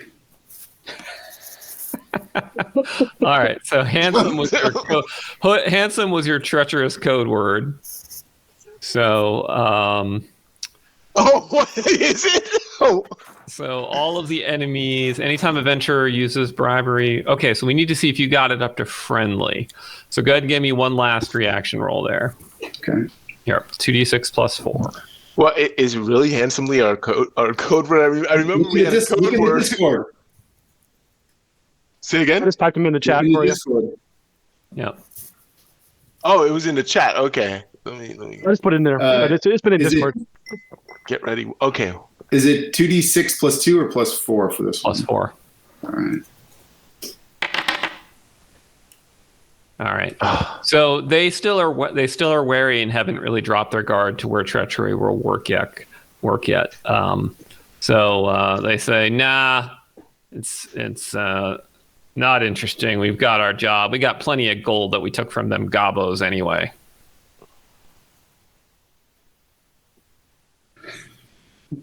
So at this point, you could spend 10 minutes conversing with them if you'd like to try and do another roll. Yeah. I'll engage in some laudatory talk of their victory over the goblins. Oh, okay, great. So you got them to regale you with the story of how they did it, and so they are talking. Let's see how well that goes. 10 minutes pass. 11. Okay. That's interesting. I'm actually kind of curious why they even fight each other.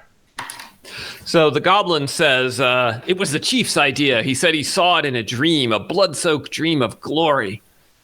Of course, we listened to the chief.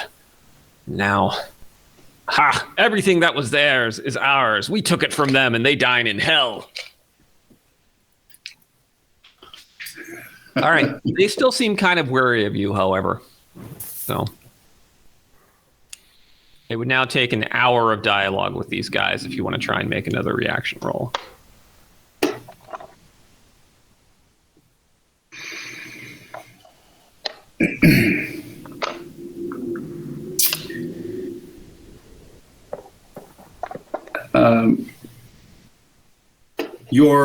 Your story was very compelling. Very compelling. We enjoy hearing about that. One of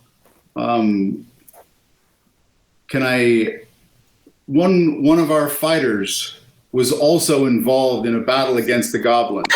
Could I bring him forward to hear that last part again? I guess. So you're going to try and talk to these guys for an hour? No, I just want to get one more fighter in the room. Oh, who are you trying to bring up? So like Higlak and Avro. I want Turok because it's like Turok. I want you to hear this story. Oh, okay. Why don't you have Turok bring up some of the gold that we're going to share with them, just to show them we actually have some gold on hand? Maybe they don't believe us. Turok has some of the gold, and he loves to hear the story. And so, as Turok enters the room, I say, "You were very wise to tell us this story." Okay. So now we go into initiative, and now we attack. Yeah. All right. So let me drop down. Who we got to drop down here? We got to throw down a Zayadana and a Raymond and a Zelicus. Well, I'm right there already. I'm behind the door opening. That's just a counter. It's not actually you. Ah, I see. Yeah. Yeah, it actually had to get placed. Oh, you see. Okay. Yeah. Okay. All right. So that's where those guys are, and then the rest of you will place as you move forward. And I guess I actually can't do that because of silly, stupid initiative. That's that's awkward. Okay. While Alex figures that out, I'll comment that Raymond can actually rest easy for about a week now, and we can be somewhat confident that in the next week, any battles we're involved in hopefully won't have any demons involved today. That's right. That's right. All right. So I'm casting. You're casting? Okay, got it. Well, I mean, yep. I mean, we've got to declare before the roll, so. Yeah. No, I get it. I think Ziadana would be a little bit. She'll be down by the first door. I said she was falling a little bit further behind. Zed Skandara. So yeah, I'm sorry. Their names are very similar. Yep. At least Okay. in my brain, they are. And let me get.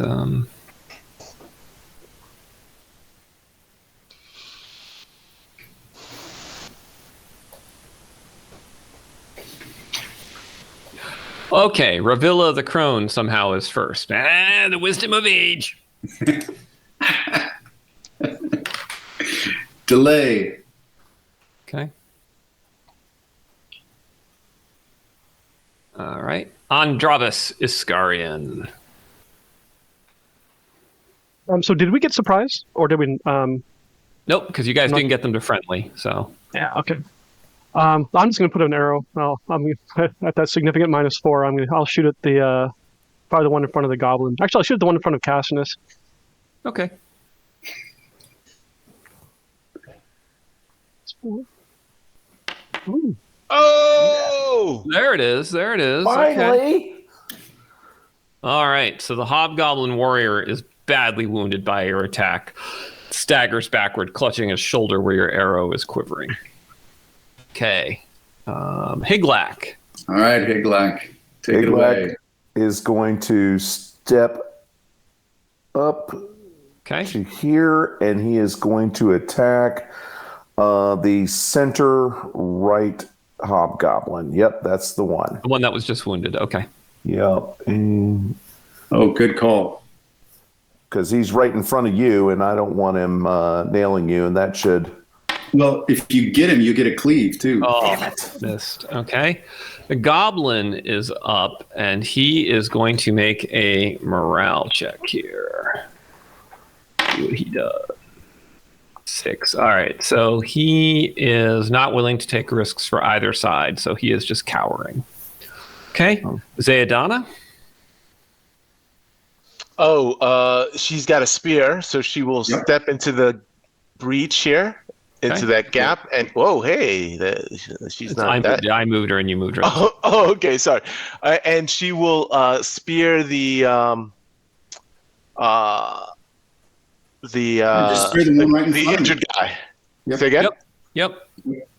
And where's it? Oh, well, that's not the. Never mind. I'm trying to open her character sheet here. Just double click on her. Yep. And there, spear, two-handed. Let's go. Boom. Oh! Okay. I saw the 18 there for a moment. Just got to practice. All right. Avero. Okay, Avero's No, I'm sorry. It's 6, so it's actually the Hobgoblin Warrior because there's fewer of them than there are of you. So, all right. So I'm going to attack Higlak with my spear. I have missed Higlak. Okay, now it is Avero. All right. So who's wounded so far of them? Just one guy. Just that one? Okay. So he's gonna stab the one in front of Turok. Okay. No, I'm gonna stab the one to my left. Okay. So.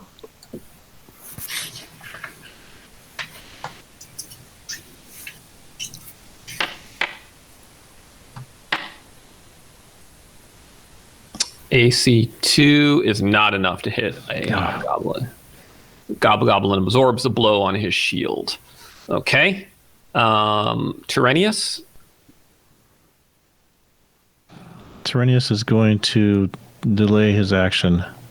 Okay. For now. Haraeus? Haraeus is going to... where is he? Haraeus is going to defend. Okay. Hunting Dog? He can't really get in there. You guys have kind of... Hunting Dog will hold his... He'll stand by Raymond. Castinus, you're up. Okay. I will stab the one right in front of me. Okay.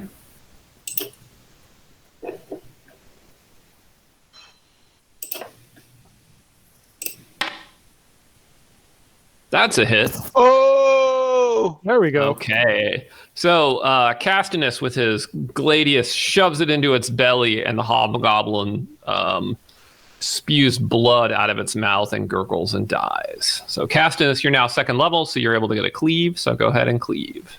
Okay, I will do the one right in front of the goblin. Okay. Oh, That's another hit. nice. And another kill. All right, so Castinus thinking, well, treacherous enough for some killing, and gets the job done. All right, Raymond, you're up.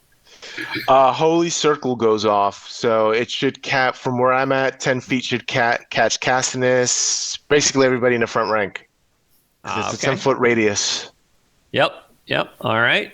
All right, a bubble of holy power surrounds you all. Okay, So this hobgoblin.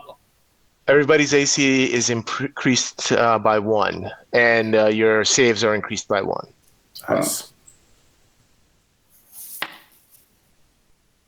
Okay, let's see. Hit AC 9 on Turok. Turok is AC 6, so that is a hit for 4 points on him. Okay. Turok. Oh. Okay. Mandonio? Mandonio is going to ready in case anything comes out that door. Okay. Aguilar? Aguilar back there in the rear as well. Same thing. So then Turok. Turok is not happy about being stabbed, so he is going to hit that dude with his glaive. Okay. All right. Oh, come on, man. All right. Very unfortunate. Okay, let me make a morale check for these guys. The night of the twos. Right? Yeah, I also a lot of realized bad- that Skandara and Jenna both are not in the order either. Where do you see this order, by the way? The combat fist. tracker. Oh, the fist. Yeah. Oh, You had moved Skandara out of the fight. I don't know why Jenna wasn't. Oh, okay. There. So, but I have no idea why Jenna wasn't on there. That must have just been my mistake. I don't think she's on a template because she's usually scouting ahead. That might be why. Yeah, she's not on the template. That's right. Yeah. Okay. So That's right. Group has lost 2/3 of its starting creatures. Nope, just half. So -2. Okay. So the goblins vow to fight on. They will not be intimidated by the likes of you. Okay, Zayadana is up along with Avaro and Raymond. All right. Zayadana will spear the one in front of Higlak. Okay. Let's go. Bam! Oh! Okay. Only 2 so points. She hits him, but only for light damage. Softening him up. That's right. Okay. Yep. Avaro? Avro again is stabbing away.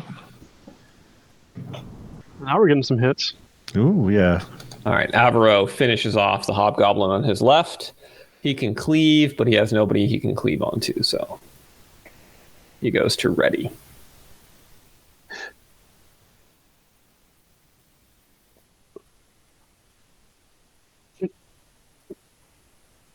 Did Alex freeze? No, I'm here. Oh, okay. I Okay. Yep, got it. And that's Avaro, so my turn, and I am holding for now. Just keeping okay. keeping the holy circle going. All right. So then it's Mandonio, who's guarding the rear, Revilla, Castinus. Castinus will take a five step forward, and You actually can't step forward. You are pinned by the engagement with this guy. I'm engaged. Okay, then I will then he will attack that one to his right. Okay. Oh! Nice.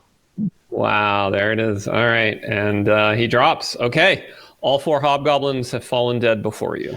Castinus, the So we- hobo goblin killer. I say we hold our ground. The goblin says, "We did it!" and he drops his trousers and starts peeing on their corpses. Hey, Castinus, I suggest we hold our ground because Raymond has Holy Circle up. Yep, And exactly. why don't we taunt the chieftain, get them to attack us? My new tribe is way more powerful. He starts kicking the dead bodies. I have a feeling Zahak the Imp would come out and join him. Yeah, Zahak lands and starts eating some hobgoblin. So Raymond can't move, right? He has to stay right. No, I think I can move, but only at half speed. Nope, it's stationary concentration. Okay. Stationary concentration. Oh, okay. Yep. So then let's collapse the entire perimeter just around Raymond, and we'll set up to the rear, to the right, and then we'll move like one or two more people into the room so that those are still in Holy Circle, and we'll make some noise and taunt some people and see what comes of it. Okay. Is it his concentration that can't be disrupted? Like if we put him in a cart, can we move the cart? No, you cannot. That would disrupt his concentration. So yeah, I can. That's kind of crazy. I can keep it going for as long as I concentrate, but I can't move. That's wild. Yep. Okay. Well, Yeah. So you guys are going to start making loud noises to attract attention, basically? We called out the chieftain. Yeah. Oh, Smacks talk. Louder than the sound of the combat. Well, so first of all, Andreas, can you move up next to? So let's put I assume that they're going to be in the area of the room 45. Like that's probably going to be where it's going to come from. Yeah, there's a curtain over here, and they also could come from the north. So let's put. So for instance, can I move Avro into the room like that? Yep, and then yes, and then you, and then in Castinus, needs to fall back to the second rank. Yeah, and then I will move back, and then who can we have move? You know what? We could have me and Castinus and Heraeus. Okay. So here's the thing. From the way we have it, right? In that middle front row, we can have 3 spear there, and then 3 spear in the second rank, and from there I will be able to cover all 8 of you with the Holy Circle still. So in theory, we can have 8 people up there. Yeah, and we still need to keep watch to the east and watch to the south. Right. We do not want to collapse our defenses completely. Yeah. That's your 10-foot, Newt. Okay. Is it 10-foot diameter or 10-foot radius, Newton? Radius. 10-foot radius. Okay. Yep. Yep, that's right. That's 10-foot radius. That's because it's 20-foot diameter. So that's so you can reach. So you can't really push any further forward. Okay. So it's being done by the actual radius, not by the tiles. Yeah, it looks the tile position. That makes sense. Yep, it's actual radius. So that means that the folks in the front center will still be covered, and not the ones on the corner.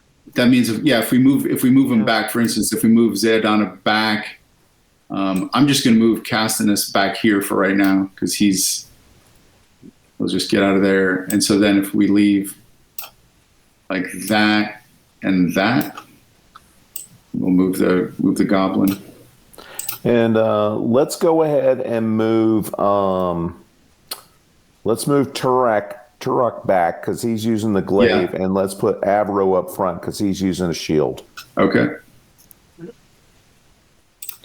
All right. I think somebody else can try to move. I can't move the goblin, but where do you want the goblin? Move him back with me. Or heck, leave him outside the circle. Maybe he'll absorb some damage up front. I like the way you think. Well, he can call out, basically the other Yeah. hobgoblins saying that my new tribe is stronger. Yep, there we go. Or he can confuse them when they come in to attack and act like he's a prisoner, and then kind of disrupt things and, Yep. So then, See Skandara twice. There's one by Tirenius, and there's one down where she should be. Looks like. Is one of those the other token? There's where I'm seeing one. Although my system has been acting up a little bit weird today, so I may be seeing ghosts. What's the problem? Oh, I see Skandara up here as well as down below. I thought you said she wasn't on the map. Oh, she wasn't on the initiative tracker. That's all. Yeah. Okay. Yeah. That's fine. Okay. All right. She is on there twice. okay. Yeah, let's see who comes to us. Oh, well, hold on. The second rank is still. We can put 2 more folks in there if they have spears. Are we not going to do that? I just want to be sure. We want to collapse the back, though, because we could be attacked by kobolds. Yeah. Or horrible abominations from that direction. I'm inclined to I think fight the way we have.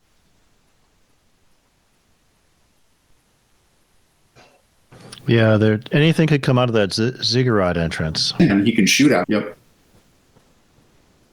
And I think you missed the goblin told us there are 12 hobgoblins, including the chieftain who is wounded. Okay. Okay. I'm gonna move Jenna back there so that she can also help cover the rear.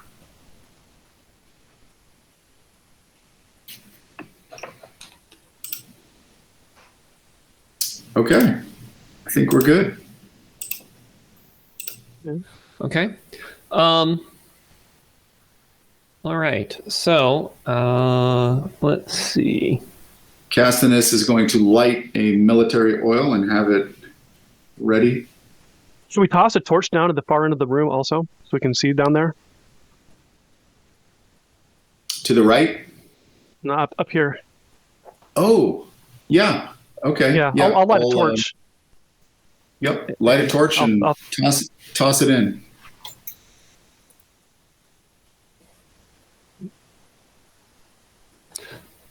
Who's doing this? I'm doing it.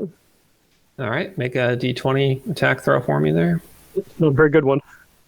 Yeah. All right. So you were trying to toss a torch to here, right? Yeah, There? somewhere around there.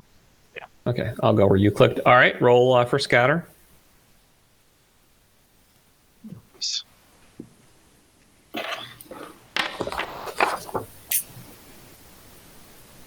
And it's 1d10 for feet, is that right? It's going to be 2d10 because of the distance.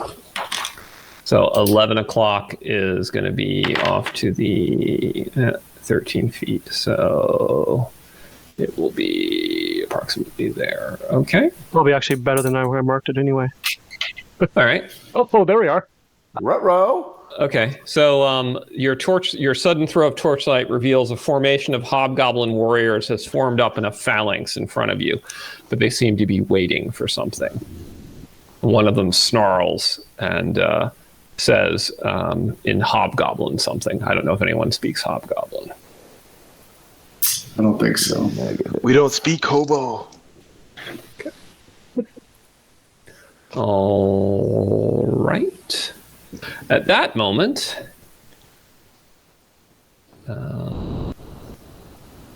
Are we still in initiative order? no, we are not.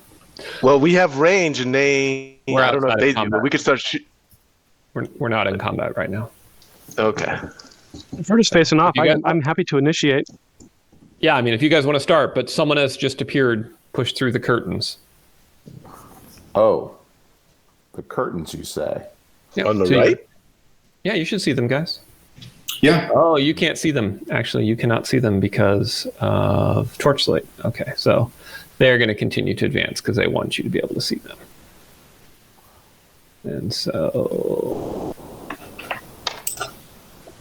All right, now you should be able to see them. Yeah, I can see.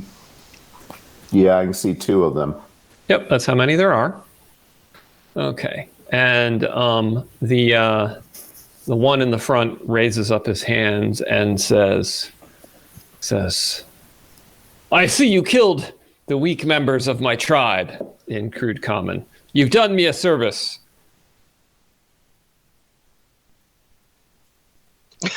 Okay.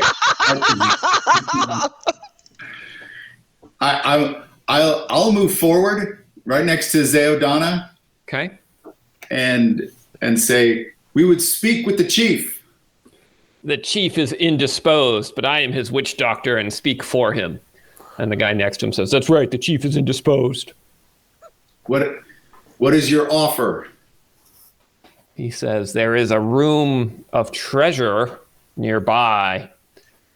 I can tell you how to get there. It would be my pleasure to thank you for dealing with my weakling problem. Yeah, weaklings, says his minion. What's in the room?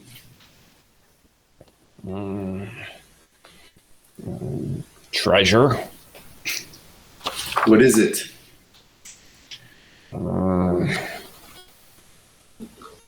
What is the room? It's a what's the treasure room, but that's not important right now.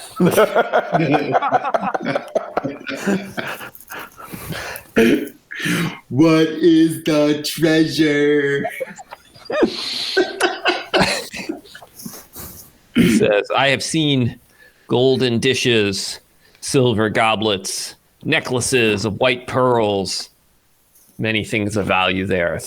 They have no interest for me. I care not for worldly possessions, of course.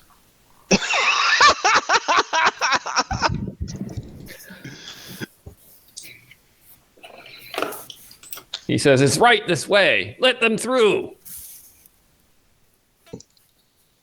They can bring it, couldn't they?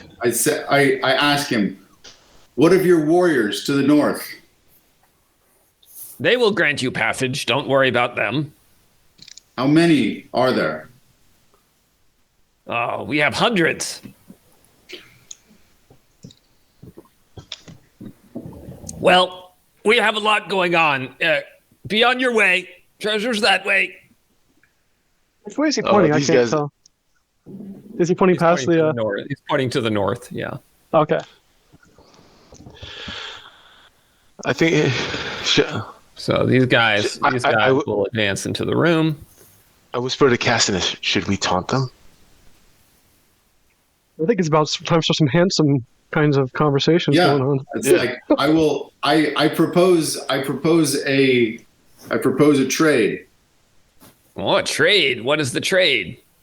You say that you seek knowledge and treasure that is not of gold and silver. Aye.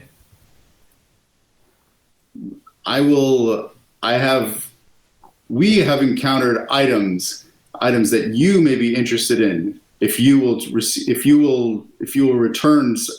bring some of the treasure to us, we will pay you handsomely.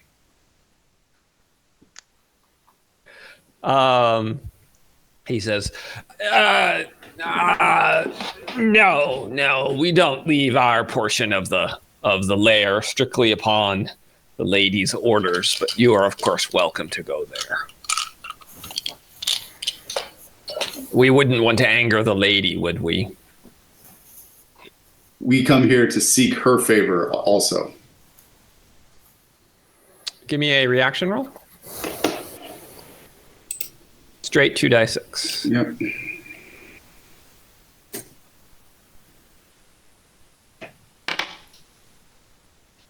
Okay. He says, yes, I'm sure you do. You'll probably want to go to the ziggurat then. And he points off in that direction. It was very wise of you to say that. And wise is the attack, right? All right, so I'm going to go ahead and I'll see if they're surprised by your treachery power. They are surprised. All right, so there it is. Okay, treacherous people. All the baddies are surprised. So we'll just roll and. Okay, Skandara, you're in the rear. Revilla is in the middle. So Andradas is up. I'm going to put an arrow right into the Witch Doctor. Okay. So you get +4 to hit, and you will deal double damage. Oh. Yes. An extra die of damage, rather. AC 0 on the Witch Doctor is not enough. Damn. All right. Well, unfortunately, I get the spider. Bounces off his cuirass, his chainmail cuirass. Okay. Mandonio. He's in the back. Yep. Raymond, still concentrating. Hunting dog. Yeah. Can't get through. Yeah. Sure. Can Raymond speak even though he's concentrating? He can kind of mumble. Like, yeah, Okay. he can speak. Yeah. Okay. Okay. No, that's fine. I'll just keep the prayer up going. Okay. Agalor. Oh no, you skipped Turok.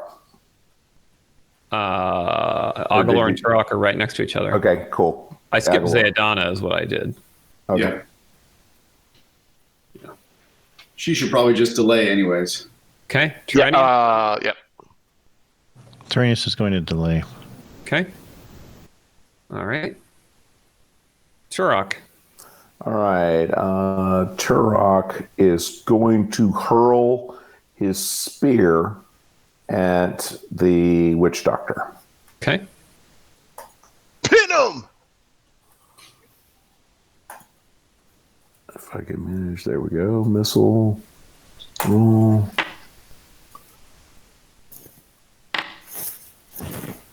AC 3.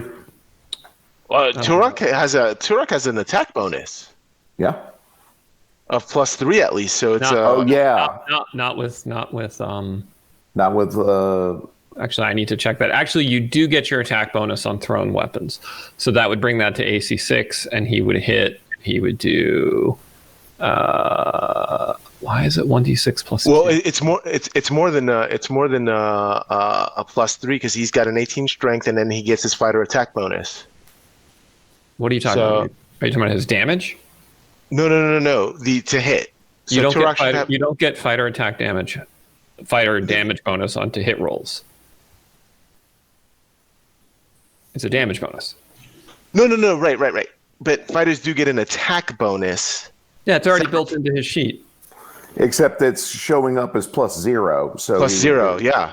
It's not showing his strength bonus or his fighter attack bonus. I know that it's not showing his strength bonus. The +0 is because he's a first level fighter. That's what your attack bonus is at first level. Okay. Okay. All right. Got it. So the only thing that's missing is that his strength bonus isn't being added because this version of that we're using is based on OSE rather than ACKS initially, and OSE doesn't let you add your strength bonus to thrown weapon attacks. Okay. Got it. Okay. So, all right. So he does hit, and so he does. What I don't understand is why it's saying 1d6 plus 2 damage. That I don't know.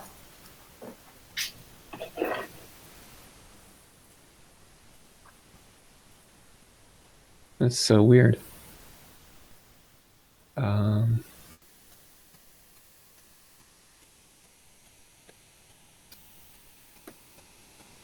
sec. What should it be? Should it be +1 for attack fighter bonus and +3 for strength? Or I see why. His melee damage and bonus. Okay, it's fine. I fixed it. Okay. Okay. So he does 8 points. And Yeah, that's sorry. Yep. okay. The Hobgoblin Witch Doctor falls to one knee, badly wounded, but still alive. Okay.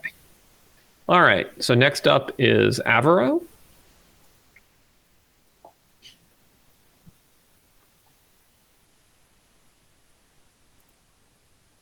Avaro? Yep.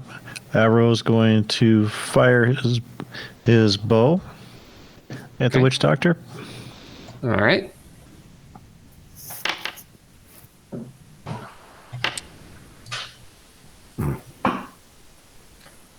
Okay. Hits AC 4. That is not enough to hit the Witch Doctor. Bounces off his chainmail. Then Higlak.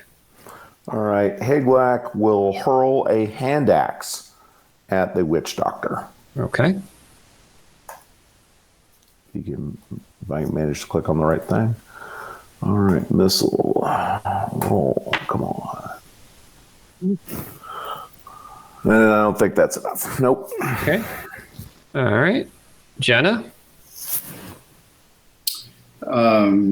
She is readying for anything to come out the door next to Mandonio. Got it. No, she's Reyes? that's Scandara. Jenna's up here. Yeah. No, he also has her readying from the north. Yep. Oh, okay. Okay. All right. Horaeus?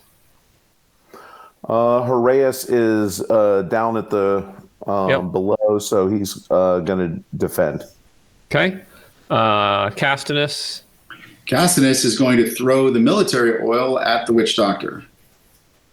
Throw military. So light and then throw.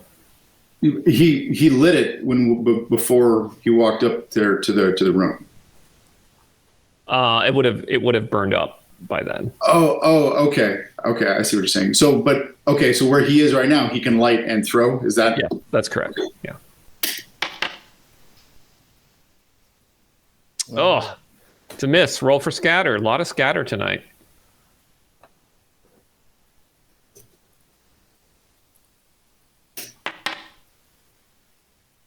Scatters to 7 o'clock. That's back towards you guys. Roll D10. Ruh-roh.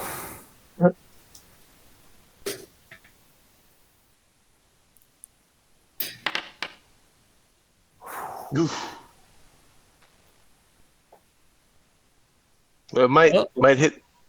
Scatters and lands on it. Scatters to the Hobgoblin champion. Have to save. Oh, nice. All right, he fails to save. Give me D3 damage on him from the splash. All right.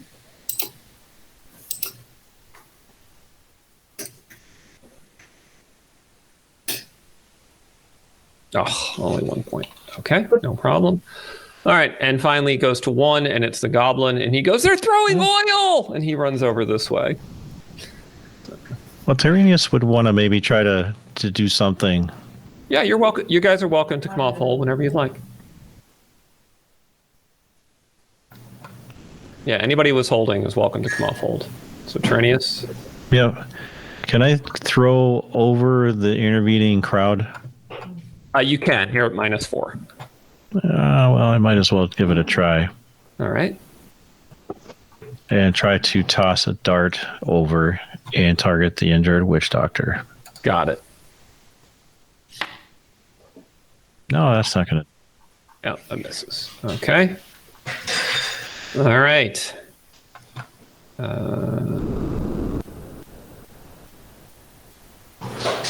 right, any spell casting? Tirenius is going to be casting. Oh, okay. Tirenius is casting. Yes. All right, very good. Zayadana is up with an 8. Wow. She's gonna ready to attack the first hobgoblin that comes within range with her Okay. spear. Got it. All right.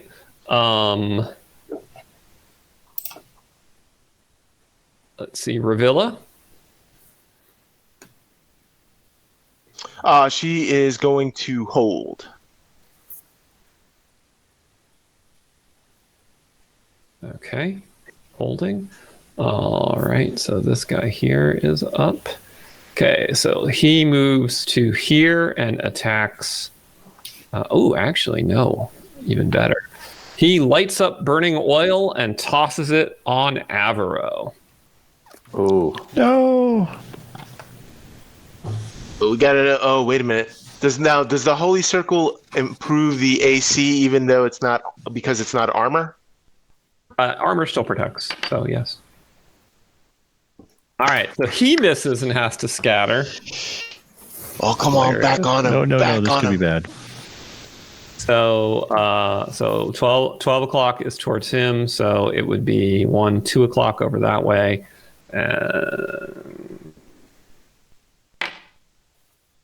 Oh, wait, 12 o'clock is opposite him, right? Yeah, so then it goes 10 feet in the 2 o'clock direction. So that is is. Okay, so it lands harmlessly here. All right. Well, that's a bummer for him. I thought that was going to be cooler than that. Okay, so the Witch Doctor's up next, and he gets the heck out of dodge. Yep. And Genevale is up. Maintain ready. Sorry, I have another Hobgoblin Warrior, and that Hobgoblin Warrior is charging. Okay. And that triggers Adana's ready. Yes, it does. All right. Z, let's do it. Boom.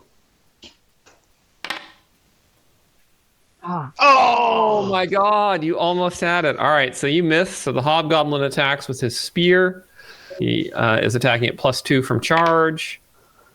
Oh no. Yeah, beautiful. So that's 6 damage plus an additional d6 for the charge. Attack damage, another 3 more. So that's 9 points to Turok. Turok had already been wounded. He has dropped to -7. And the as he falls, skewered, the Hobgoblin cleaves onto Avro, who only has a bow right now. So Avro, you do not have your shield bonus. So your AC is 1 less. Oof. Oh God. God. This one Hobgoblin's going to wipe out our line. Yes, yes, he is. So that's 12 points of damage on Avro. So he drops to -4 and goes down. And the Hobgoblin screams in glee.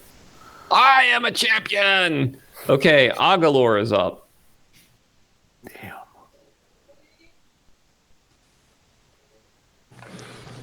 He's thinking he might need to run up and join the fight, but I don't know. Yep. But he's going to have to charge up. Yeah, he's back here, so that's like 20 feet, 30 feet, 40 feet, 50. Yeah. He could get up there. He just won't be able to fight this round. Yeah, he's going to run in there and plug the gap. Okay.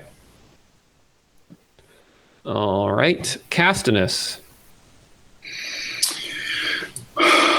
Well, You can pull out the fallen so that Ravila can come up. Yep. I'm gonna pull Avro. I'm gonna pull Avro and myself back. I think I can get us even back to Ravila too. Right? Yeah, sure. Yeah. Okay, very good. Yeah, and then Ravila comes off hold because I think Ravila was up there, wasn't she? Yeah, it was just delay. Or yeah. Yeah. She comes off hold and she does the healing. All right, so he's at half his hit points negative, so it's -2. It's first round of combat, 0 +3 for her skill, +4 for his hit dice, so +7, and then if she uses the the horsetail, +9. +9. All right. Who wants to roll for Avro? I think Avro is willing. You want to roll? Okay. All right, so I haven't rolled for damage for a while or healing, so it's D20? Yep, D20 +9. D20. I'll throw it in.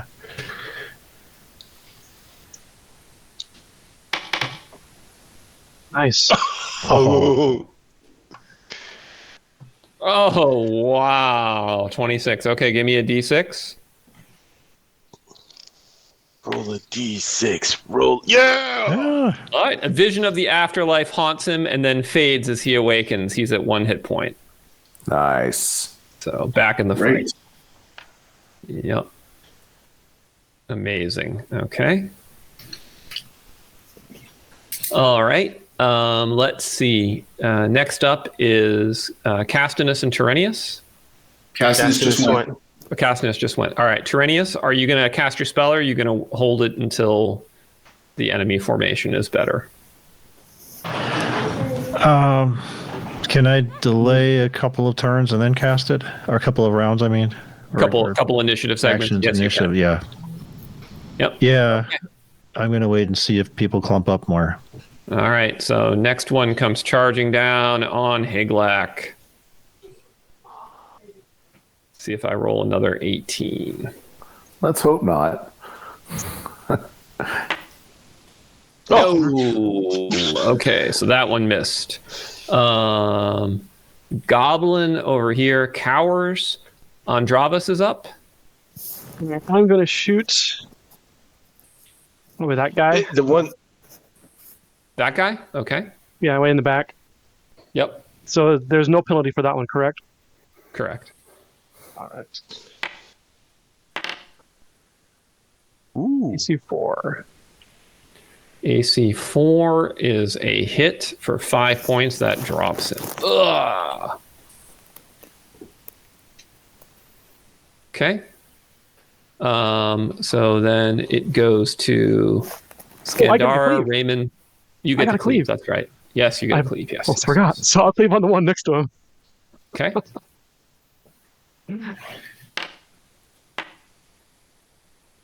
Wow. Okay. AC4.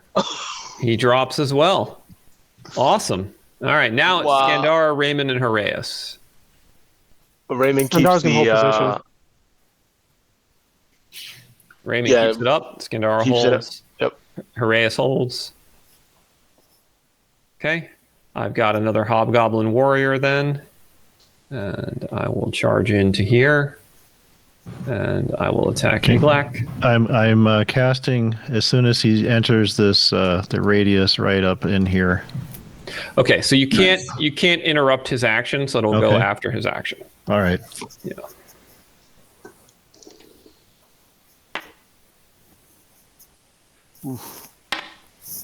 So he hits AC 6.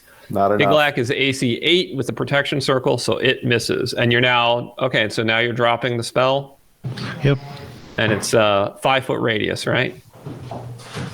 I think so. Yeah. It was 10-foot diameter now. Yep. So you could basically get those 3, or you can get those 3. Yeah, I'll just get the 3 right in front of us then. Okay. All 3 collapse unconscious. Boom, boom, boom. Ooh.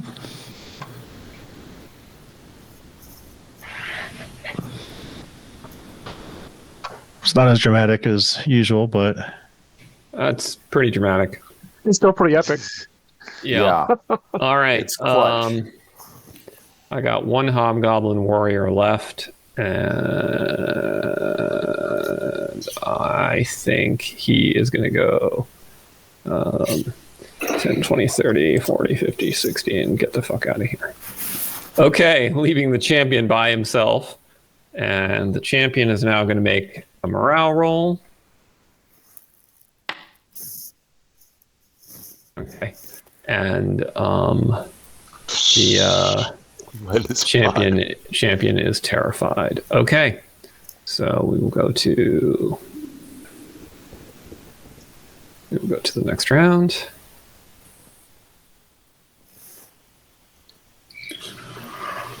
Okay, so all right, so Agalor is where? He just ran up. He ran up. Yeah. All right, so Agalor, you're up.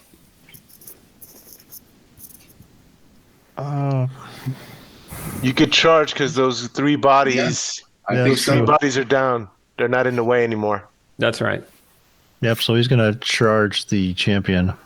Yeah. All right, awesome. You go for the sword. Nice. 7 points on the champion. Champion drops to one knee, badly hurt. Ah! Okay. Sleeping Hobgoblin Warrior, Revilla the Crone. So Revilla, Can she make it up? Can she make it up to Turok? she can. Ah! Oh yeah, yeah. So she's gonna start healing Turok there. All right. So Turok is at -7 out of 6. So that's a -5 penalty. It is within 1 round, so that makes it -3. He has con 15, -2. He has hit dice, makes it +2. And Ravilla has 3 levels of healing, so that's +5 with Horsetail +7. All right. Guys, if we do this, this is our last batch of Horsetail. All right, make the roll. D20 +7. I think that's Grant, isn't it? Because it's Grant's henchman. Oh yeah. My bad. 1 second. I accidentally closed this thing out. D20 +7. Yep.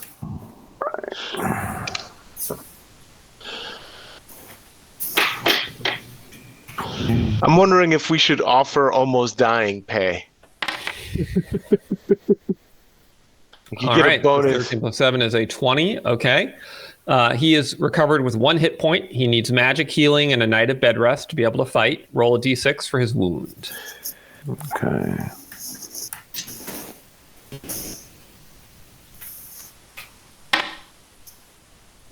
Oof. 2. Okay, a pair of ribs have been shattered by the forceful puncture. He can no longer force march. Okay. That's not terrible. Not terrible. Okay. He's All gonna right. feel it though. He's definitely feeling it. Oh, all right. Let's see. So, Skandara has already went. So the Hobgoblin. All right. So the Hobgoblin champion was fleeing this round because of his terror. So, But he's engaged though. no, he had declared a withdrawal. Oh, he declared. Okay, got it. He declared actually a retreat. So he is retreating.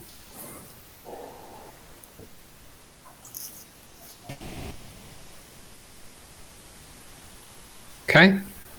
All right. Jenna and Castanus. Castanus is going Wait. to... What about Higlak? Higlak, yes, Higlak. All right. This guy went running off behind the curtain. Yes. Yeah. Okay. So Higlak's going to go ahead and off these guys on the ground. All right. So you coup de grace one of them. Okay. Okay. Can he cleave to a second one with that? You cannot cleave on a coup de grace. Okay. All right. Zayadana.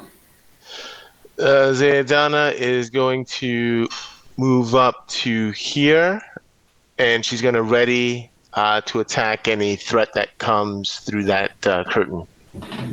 All right. Then it is Genevale. She will maintain rear guard. Castanus. Castanus is going to move up right behind Zayadana with the light. Okay. Andravis. Wait until I can see the light here.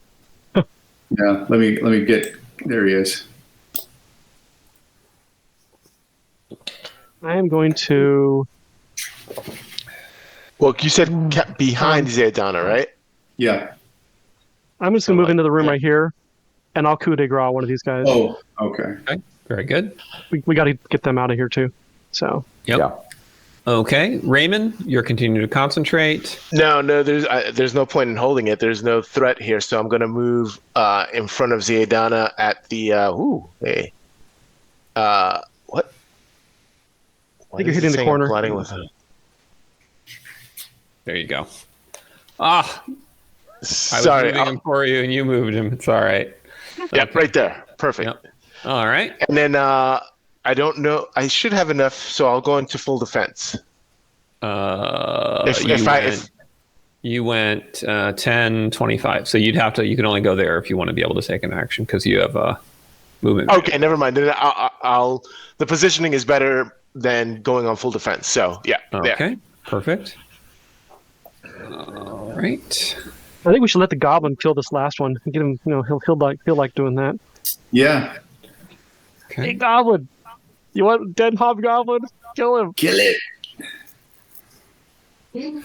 Okay. Let's see. Hunting dog and Tirenius. I think dog will run up with me. Well, I was going to kill the last one, but if you want the goblin to do it, I'll give him the honor. You can if you want.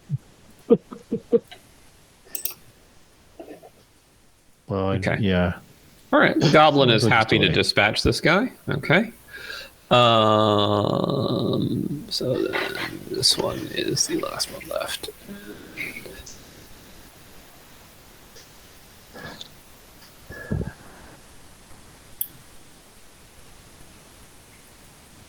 Okay. That's the end of combat. Okay. I say we collapse our perimeter into this room. Into the room, yeah. Yeah. Everybody into 45. Yep. And Tirenius get a couple would like guards up to- north too. Yeah. I'll go ahead and move up there. I'm going to inspect some of these hobgoblins and look for monster parts to harvest. See Okay. if there's anything useful. Yeah, for sure. So,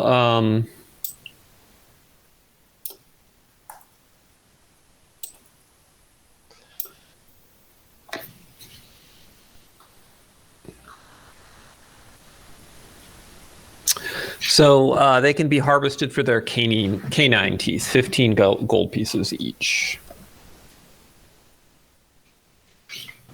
What do you think, guys? Do we have time to extract some canine teeth? Well, let's chase down the other guy. Okay. The two other guys. Or two other guys. Let's get them before. That's whoever's they with the can- chieftain. Yep. Yeah. Okay, so you're not going to do that right now. Well, if that's the case, you don't really have time to I guess you can form up. We're out of combat because they're moving at breakneck speed, not at move cautiously, form up speed. So nobody wanted to pursue them and pass the curtain. So No. Well, because we don't have light. no, I get it. Yeah, I know. We can't see in the dark. All right. Let's form up and let's go now. All right. Okay, are you forming up into your usual formation? Yep. And we'll close this Okay. door behind us. Except that Turok, Yeah, Turok is going to have to stay with the mule train. And Avaro too. Yep. Yeah. Well, Ravilla no, can heal them. Avaro can fight. He's only He's one still hit point. one hit HP. Yeah, He's a one hit point. Yeah. Yeah, Ravilla All right. can use the staff on each of them. That's correct, but Turok will still not be able to fight until tomorrow. Right. Okay. So you're Once she welcome to uses- use the staff, however. Can she use the staff multiple times per day on different people, or is it one use and anyone? Nope, Okay. once per person per day. All right. I think we might want to heal up Avro before doing anything else with him. Or do Yeah, I you think want so, to wait? too. Yeah, let's do that. Do you want Horaeus to use his lay on hands? Oh. Good point. No, I'd save that for an emergency. Okay. Fair enough.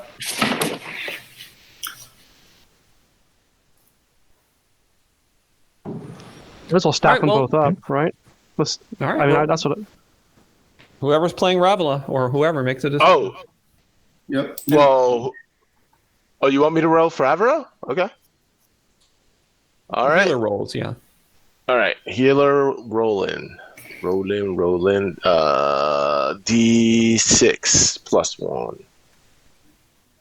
Boom. Okay, so he gets 5 points back and is back up to full. All right. Oh, not quite full, but pretty close to full. 6 out of 8. Okay.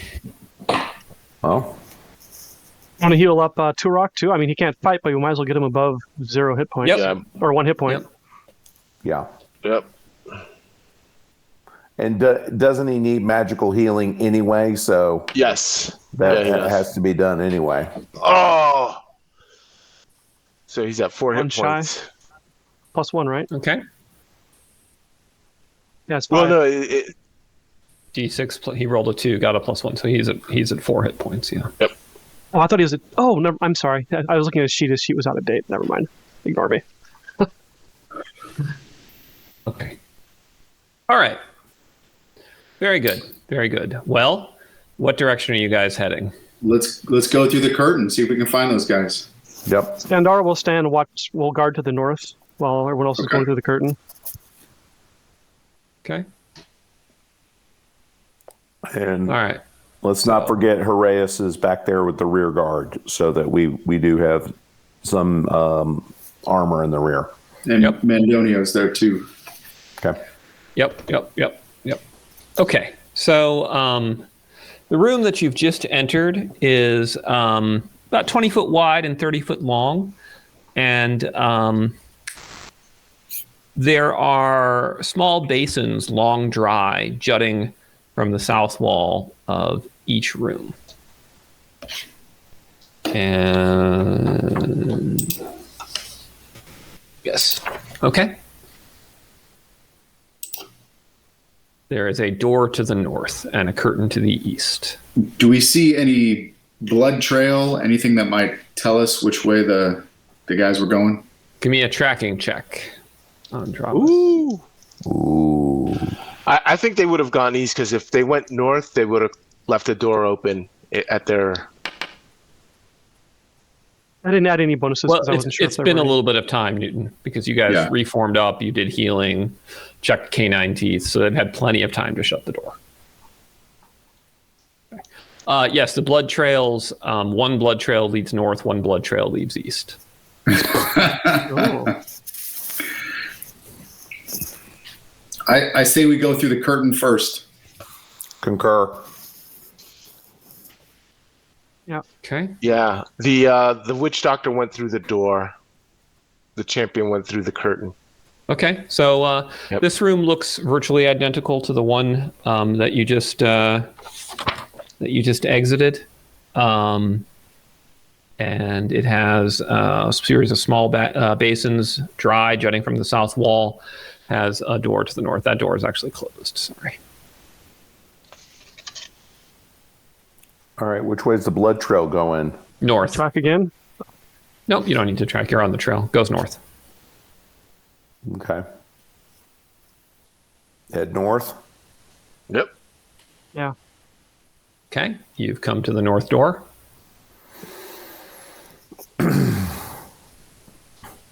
Have the goblin open it up for us. He should be pretty enthralled with us right now, so I think he'd be willing to do it. Yeah. Pretty safe bet it's not trapped since they just ran through it. Yeah. Yeah. All right. He pushes on it and he says, "The door is barred, master." Well, Batter it down. Higlac Black can smash. push that thing. Exactly. That's exactly what I was just thinking. Time for Higlac to smash. All right. Higlac, smash the door. That's what a strength roll. It is a D20 strength feat. So what's your strength? 16, 18? 18. 18. Okay. So then you need a 14, 12. No, you need a 12. You need a 6 or higher. You have dungeon bashing? I do not, All right, but you that got was it. an 8. So I'll take it. He's just strong. Okay.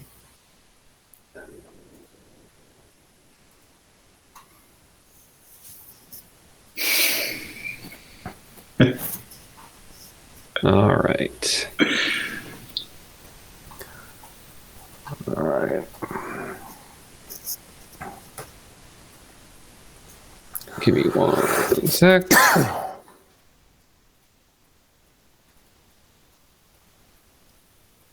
Hey, Cassius, I recommend you call Jenna forward to watch that second door in case that door opens.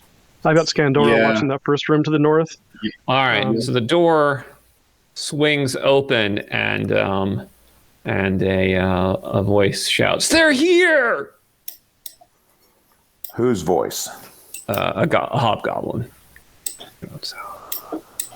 Okay, and we will go straight into initiative. All right. I can't see anything on the map right now. You Yeah, have I'm in to the- click on the Grey Brotherhood Vanguard. You'll see it. You just drag to your mouse a little bit to the north of east of where we were. That's usually how I find us. Gotcha. Oh, Vanguard. Okay, now I see it. Okay. Okay, so wherever they are, they're further in than you can see by the torchlight.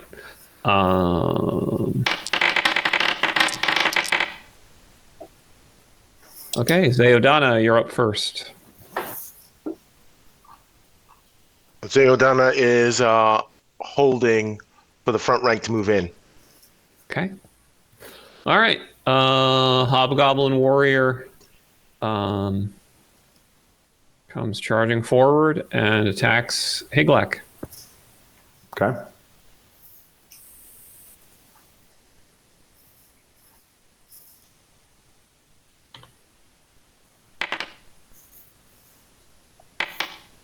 Let's see. AC 5 is a miss. Okay. Mm-hmm. Nice. All right. Let's see. Turok is up. He's out of the fight, so let me remove him from combat. Okay.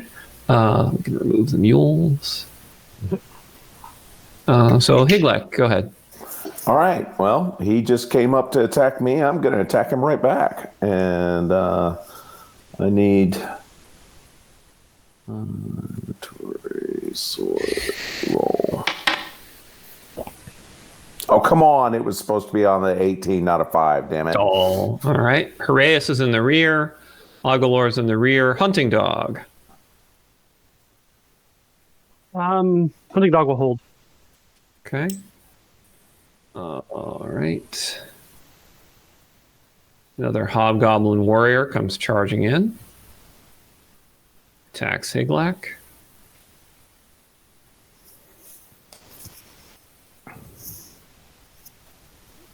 Oh, there's the hit. Does an additional d6 though because of impact damage from the spear charge.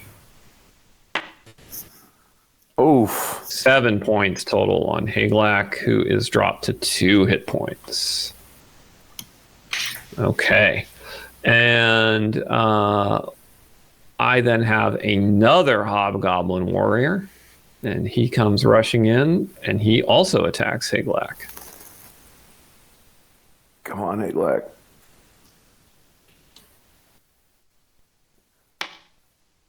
Oh, there's the hit.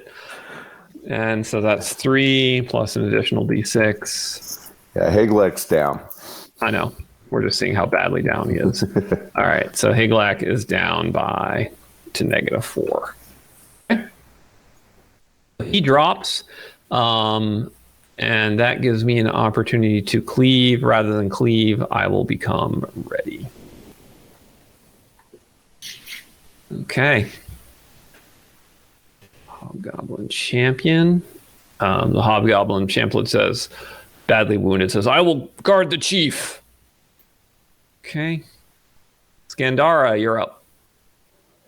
Skandara's in the back. She's watching that Okay. northern. No problem. Route. Tirenius? Tirenius is going to ready. Ready to do what? He's basically gonna wait to see if there's an opportunity that presents itself. To Okay, so you're just attack. delaying. I've got a big stack of people in front of me that I don't think I can get to anybody. Understood. Okay. Mandonio's in the rear. Jenna Vale is up in front. So Jenna, what are you doing? I guess she would have been back here actually after you guys moved. Yeah, I was gonna Mandonio and Jenna will delay. Okay, delay. Yep. Okay, Revilla, I assume delay. Yes. Okay. Avaro. Avro is going to step. Well, let's see. Who's that in front of Avro in the cluster there? Raymond.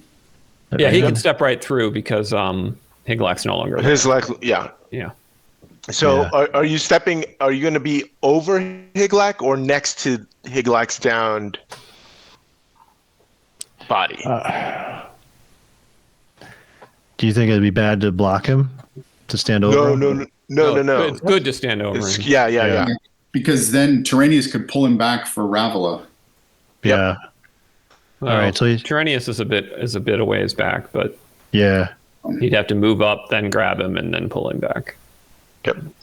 All right, so he's going to stand over him. Okay.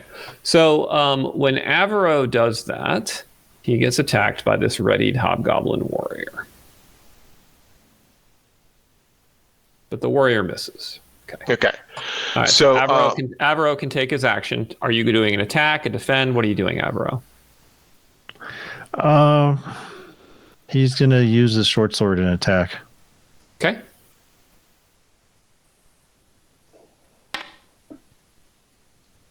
No, missed. Okay. All right. Androvas? wait, Zayadana is going to come off of hold, and she's going to start pulling Higlak back. Well, Higlak is quite a distance from her because she's back here. Remember that this token is throwing you guys off, so I'm going to move it. Oh, yeah. Right. Yeah.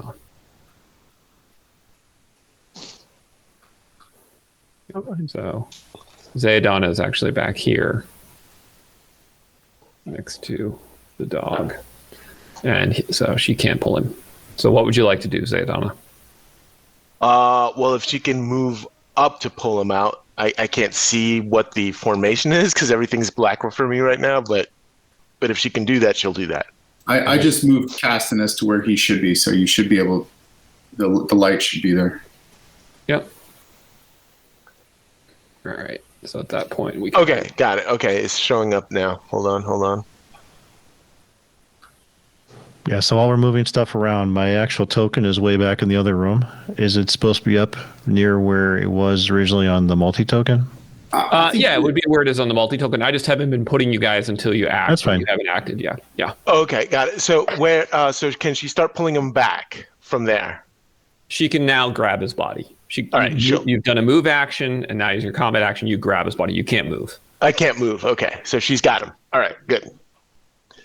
Okay. Let's see. So, anybody else that you guys have that one? Yeah, Raymond hasn't gone. Okay. Raymond is not on this initiative order. Oh, And Travis hasn't gone yet either, but Raymond can go first.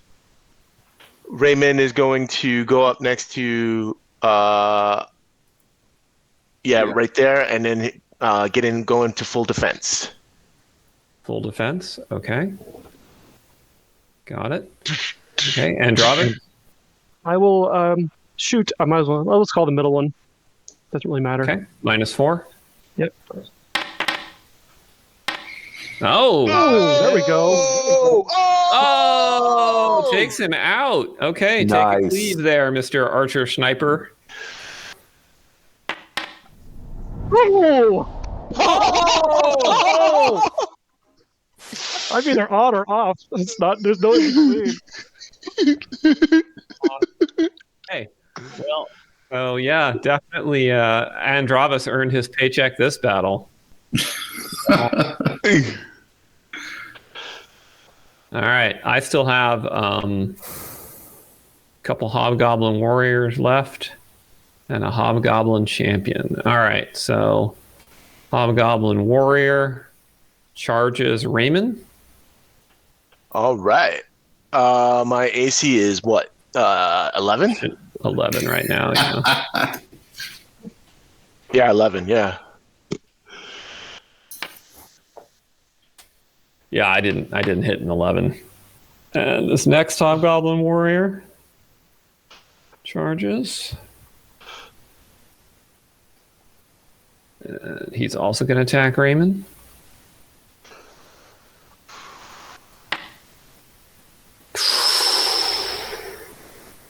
AC 8, not enough. Not enough. Okay, and then finally the champion charges.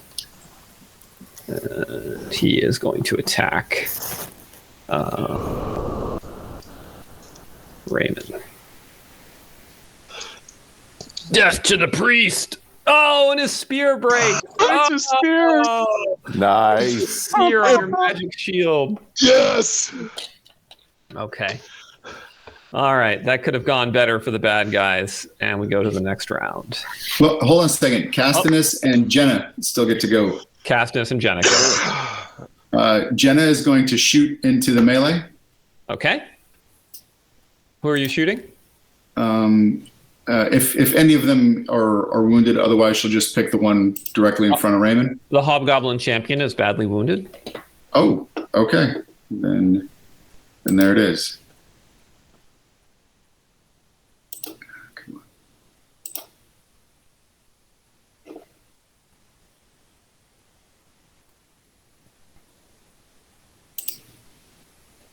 It's going slow for me right now.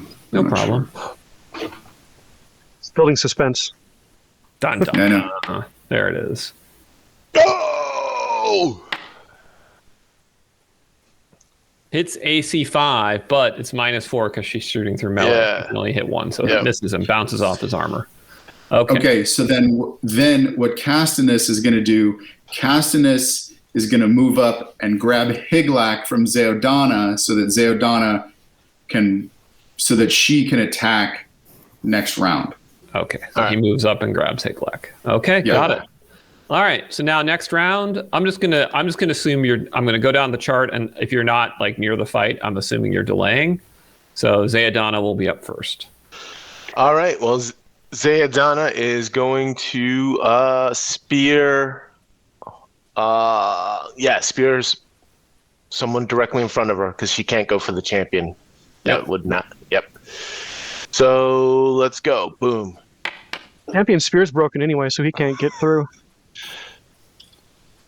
Okay. Nice. So she kills one of the Hobgoblin warriors, just drops him dead with a spear thrust into the throat. The thing dies wordlessly and gurgling. She gets a cleave or no? Let's see. She's still level 1, so no cleave for her. Okay. My Hobgoblin warrior is up, and he is going to attack Avaro. Oh, dude. No. Hits AC 8 for 4. So Avaro is reduced back down to 2 hit points. He's still up. Okay, it's a hurtful blow that dents into his cuirass, and he groans in pain. Okay, Mandonio's in the rear, so then I have this Hobgoblin champion. He spends his movement action picking up the spear of his fallen friend, and then he uses that spear to attack Avaro.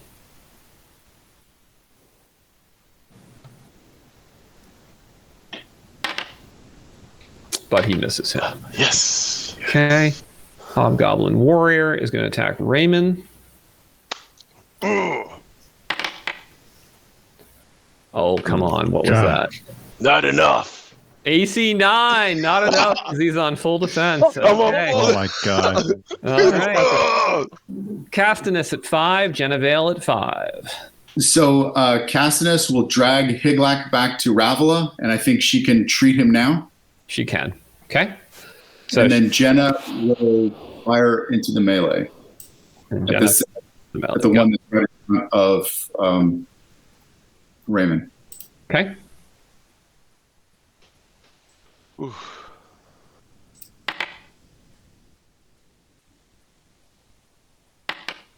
Nice. Does it hit? Hits AC 7. -4 is AC 3. That is a hit. A kill on the warrior. Warriors nice. are AC 3. Champions are AC 5. All right. The warrior drops dead from Jenna's deadly arrows, and it goes to Avaro. Okay, Avro was going to strike out with the spear. Oh! God, another one. Is he the guy who has weapon focus? Oh, yeah. No, I think- that's Mandoni. Oh, That's Mandonio has Mandonio. weapon Oh, focus, yeah. okay. All right. So Avaro does 3. Were you attacking the warrior or the champion? I was going for the champion. All Yeah, right. 'cause the Champion, champion is slain. Okay. Avaro guts the champion, can step forward. All right, can I cleave then? You can. Well, let's do that.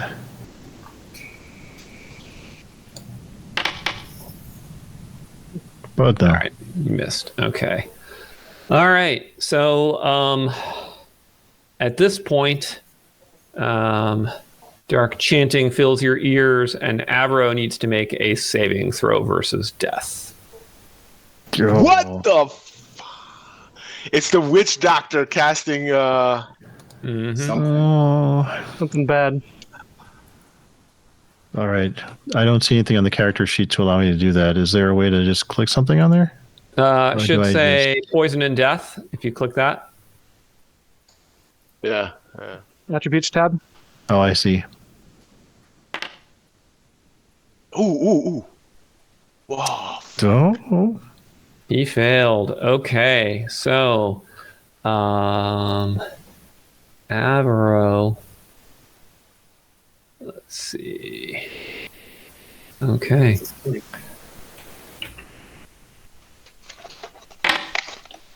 All right, Avro takes 2 points of damage and drops down unconscious as he goes, Oh, choking grip.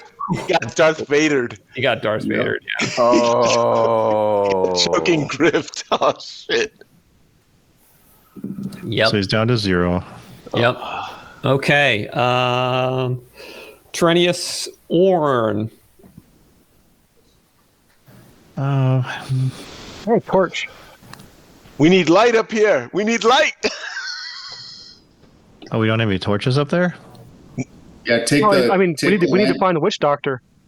Well, take we the land- we can only see like 10 feet behind the hobgoblins, so we don't know where this witch doctor is. But the witch doctor is in there because he Yeah, can take see. the lantern from Castinus. All right, I can take the lantern and then I can bring it up to the front Yep. Yeah, and hide behind somebody. yeah. Hide behind Raymond. There you go. All right, so you're casting light now, but not quite able to see the enemy. Okay, so let's see. Goblin, Higlak is down. Okay, so and finally Harass. All right, anybody want to come off hold or delay or whatever? I'm out of the order again for some reason. Yeah, and yeah, same with Raymond. Raymond didn't go yet. I've been in full defense since last round. I'm not sure how you got bumped off the combat because you were in it, but all right, go ahead, guys. It's All fine. right. Go ahead. You can go first, Newton. All right, Raymond will. There's only one guy that I can see in front, so I will mace him. Let's go. Boom. Oh, There you go. Wow. Okay, he is dropped. Smash. Nice. All right. Anybody else? Anybody else? Going once? Going twice? And I'm I going. can 5 foot I'm going. move in, right? And I can 5 foot move forward You can, yes. because I'm second level, so I can cleave now. And the I door can't. closed. 'Cause I I'm suddenly hitting- can't see past the door. Oh, There we go. yeah.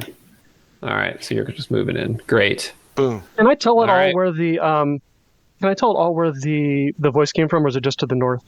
Do I have To any the idea if it's north. to the north? Nope.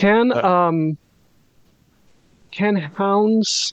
Well, no, that's probably ludicrous. I'm going to. Brad. So I'm the going to lie. question is, Oh, that's a good idea. hunting dogs can track by scent, yes. Okay, I'm going to say send him, and send my hunting dog to get that witch doctor. Okay, so 10, 20, 30, 40. All right, your hunting dog goes bounding in and attacks the witch doctor. Can I see where he went? He's Yeah. off in the dark. I'll roll Yeah. it for him. If just wanna nothing see his else, it'll path. prevent. Yeah, if nothing else, it'll prevent the dog from. Prevent the witch doctor from casting. All right, suddenly the choking grip on Avaro that threatened to take his life is released, and he gives out a mighty gasp. And you hear a dog give out a victorious yelp as a body falls. Nice. Which direction the dog disappeared? Oh, I was watching the dog, and I told which direction he ran until he went out of He sight. only had- He ran basically straight north. Straight He north. only had 1 hit point left. All right, Zayadana is up. Well, wait, I still got actions. I'd like to for the last round. I'd like to light my torch, and because I don't know if he's dead or not. If he does death, because he got interrupted spell. So I'm gonna light a torch, and I'm gonna throw it as far as I can up to the north. Okay, so up there. All right, give me the throw. Yeah.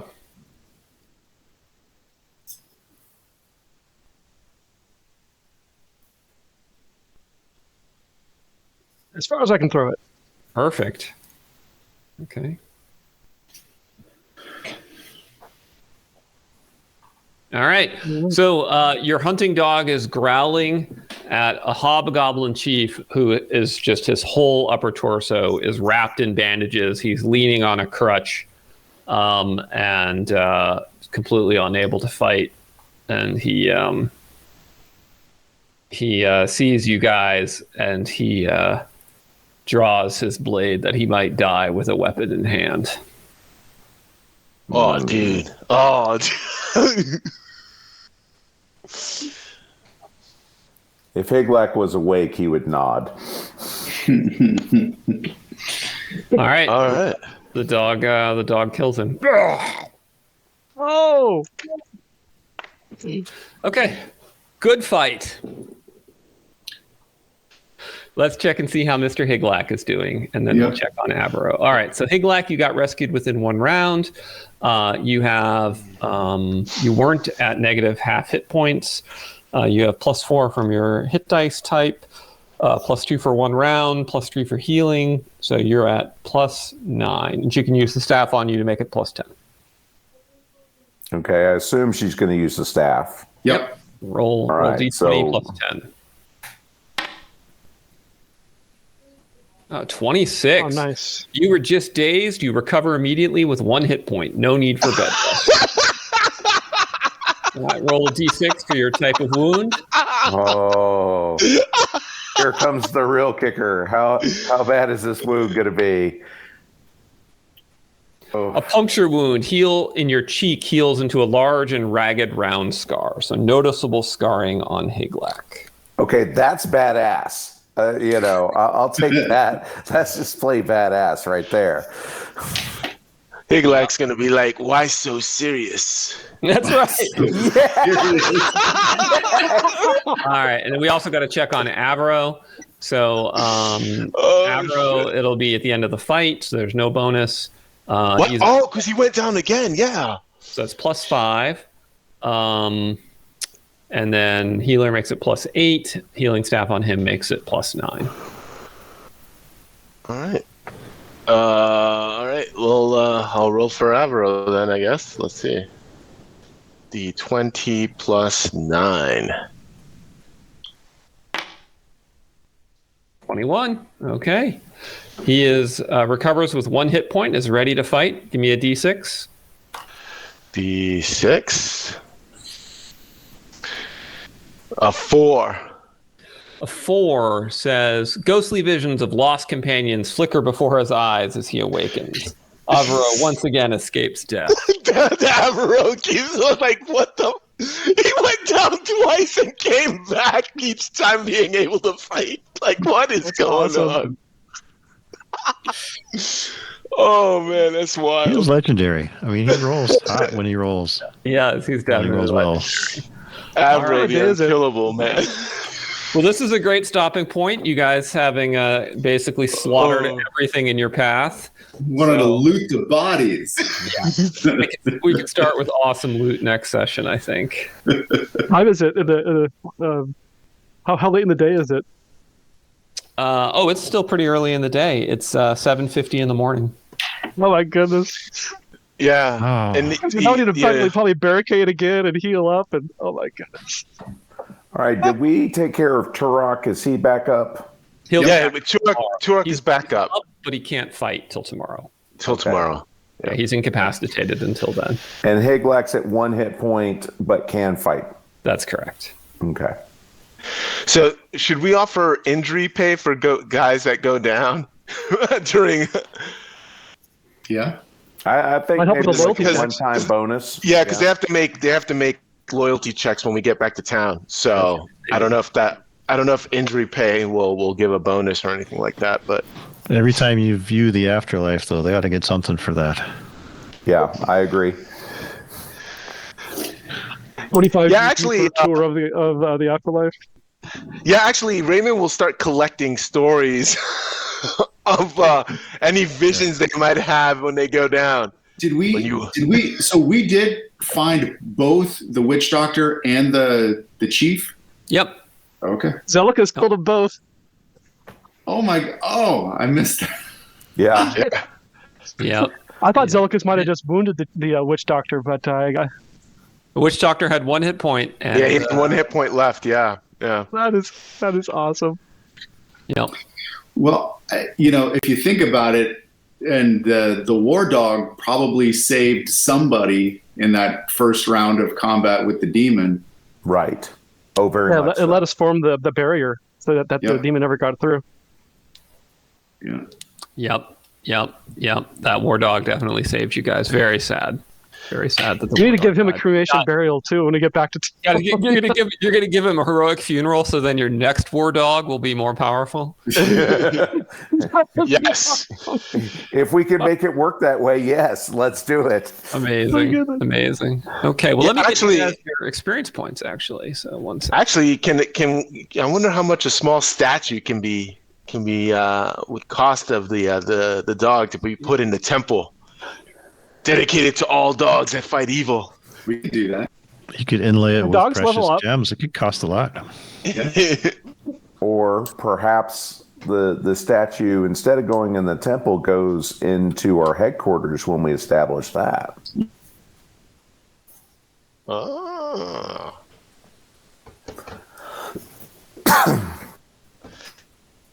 We have the wall of black stars. Right. Oh my God. Oh, my God. gosh. All right. So let me give you guys your XP for the battle. This is not treasure XP. This is just your battle XP. Thank you very much. It's something. So Right. So let's see. Right now, we have Andravis at 1800. So Level at 2000, right? Is that? Am I remembering that right? I believe you level at 2000. So you're very close to leveling. Yeah. What about Tirenius? We really need to get him. Let's see. Tirenius No. is at 2256, so he is 250 from leveling. Nice. Very close. Very Yeah, close. we'll make it. Let's see. Zayadana is at 823. She's about halfway. Skandara is at 300. She has a ways to go. Turok's at 173. He has a ways to go. Raymond is at 2154, so he's doing quite well. Yep. Mandonio is at 1306, so he's on his way. Jenna Wales at 572. Higlak 3506, so he's closing in on Third level. third level. Yep. Heraeus is halfway to second level. Castinus. Oh, wow. Wait a minute. Castinus. Let me check something here for you. If I'm at 2436, it's level 3 at 3000. Yeah, so you're only 500 from leveling as well. Yeah. Nice. Yeah. I level at 3000 also. Yep. So. Yep. Awesome. Yeah, you guys are close. Here's a thought I have for next week. Maybe we rest up, loot the Hobgoblin area, and depending upon how much pack space we have, see if we can loot the silver chest in the orc area, and then get back to town. Yeah. I don't know.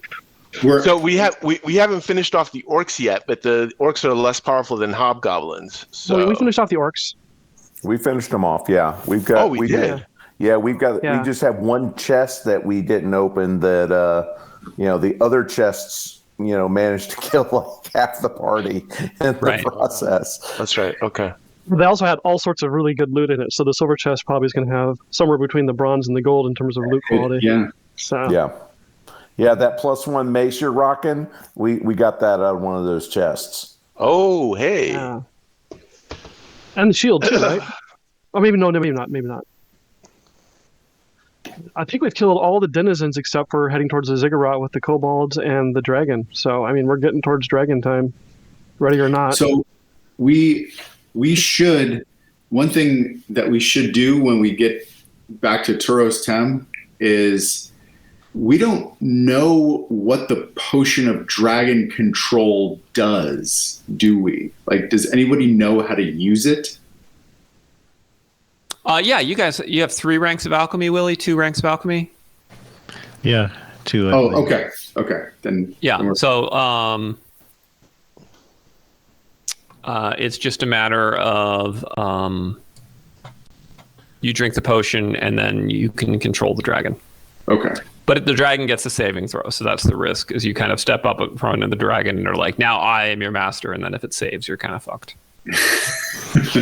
So it'll work against young dragons. Yeah, it's more effective the younger the dragon. Yeah. The younger the dragon, yeah, because older dragons have crazy saves. Yeah. We know this one's young, so Yeah. So in terms of getting some more experience, do we have any other paths besides direct combat to gain some more experience? Treasure is actually the primary way to gain experience points. Sure. Finding, but I mean, as anything else less confrontational, dangerous than potentially dying again before. Willie, for you, laboratory and magical research, I believe that is some. Anybody can do mercantile. Anybody can gain experience points from mercantile. The venturer has a bonus to it, but anybody can do it and gain XP. Sure. I guess I don't know that I can do magical research at this level, though. No, you need to be fifth. You need to be fifth level to start. That'll be 60 sessions from now at the current rate. So. Another method would be to rule a realm. When you rule a realm, you get experience. But I don't see any of us ruling a realm for a while. Right. No, I was just asking it. You know, it's a few sessions on now, and we're still level 1, which seems long. Well, it's because you guys have been going in with a very big party, which distributes the experience points very widely. Sure. And after the first session, have been playing relatively safe. So also.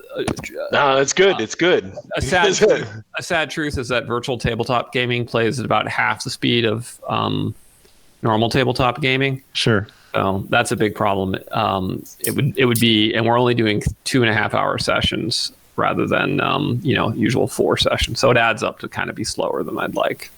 Mm-hmm. Well, yeah. Well, I mean, I'm just having lots of these fun moments. Yep. Oh yeah, it's a blast. It's absolutely a blast. It's kind of crazy. So when we make it back to town, I'm pretty sure we'll all be level 2, and some of us will be level 3 by the time we're ready to face the dragon. So the answer is, at the level you're at, no, there's not. There's no easy way to level up other than adventuring, and that's intentional. Yep. The game wants you to be an adventurer at low levels. Right. Yep. Right. So I was just asking if we're overlooking something else that would potentially be, another tactic to use. No, the loots. The loots. Sure. Okay.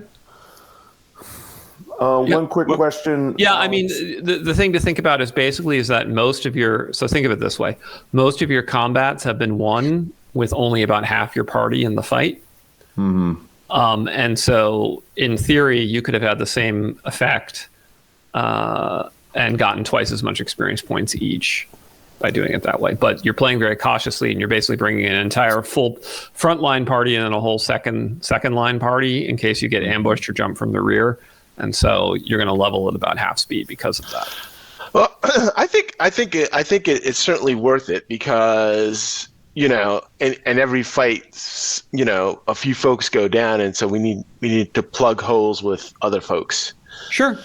So yeah, we were a bit stretched this time, and that orc battle would have gone sideways really easily if we had had.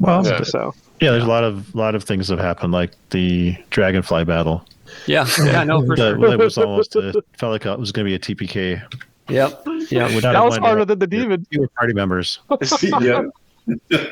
So the other interesting thing is that we do pretty good on pursuits relative to other campaigns that I've played. That's good. So pursuing fleeing enemies. Yeah, we're much more aggressive on that.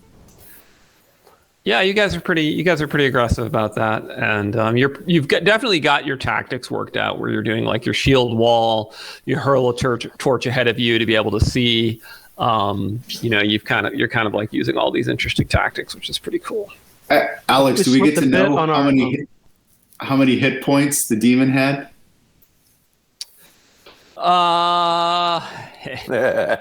Yeah, so the demon had 40 hit points, but it was resistant to ordinary damage, so you effectively had to deal 80 points to kill it. Wow. Yeah, except for Higlak because of his magic sword. Magic sword, yeah. Yeah, so it was nasty, and it's it did like 4d8 damage on a bite.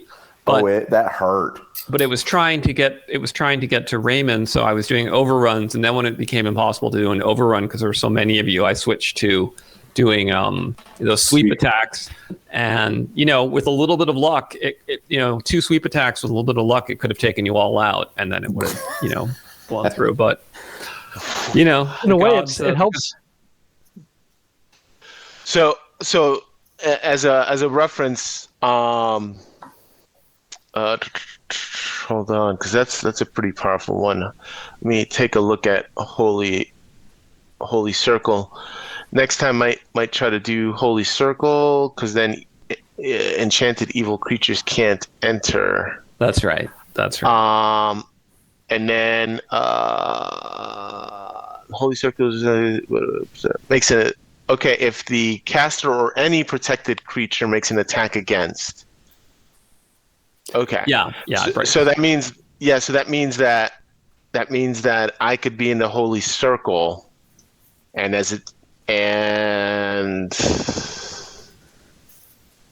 way to do it, what you're trying to figure out. So what you do is you put yourself in the Holy Circle, and then on the far side of the Holy Circle, you have archers that are not protected by the Holy Circle, shooting over the heads to shoot at the creatures on the far side, and if they don't have a way to circumvent that can be very frustrating for them. Yeah. Yep. That's it. Yeah. Because rebuke, and I'm not sure, I was reading the rules on rebuke, and if a rebuked creature can't be attacked in melee, but it can be attacked by ranged attacks and spells. Yeah. Without breaking the effect of the rebuke. You're not going to rebuke a demon at first level or second level. Yeah, no. I kind of figured. Now, one of the things that on the rebuke rules, Alex, by the way, is on the table you have Infernal at a higher level than any of the undead, but Infernals have different levels themselves. Like the imp, for example, is an infernal, but he's like half a level. So how does it's always infernal? Doesn't matter. It doesn't matter. Yeah, that's right. ACKS does not do turning by hit dice. ACKS does turning by monster type. Got it. Okay. Got it. One of the benefits of our circumstance is we kind of know what its plan is. Its plan is always get to Raymond. And so we can build strategies around it.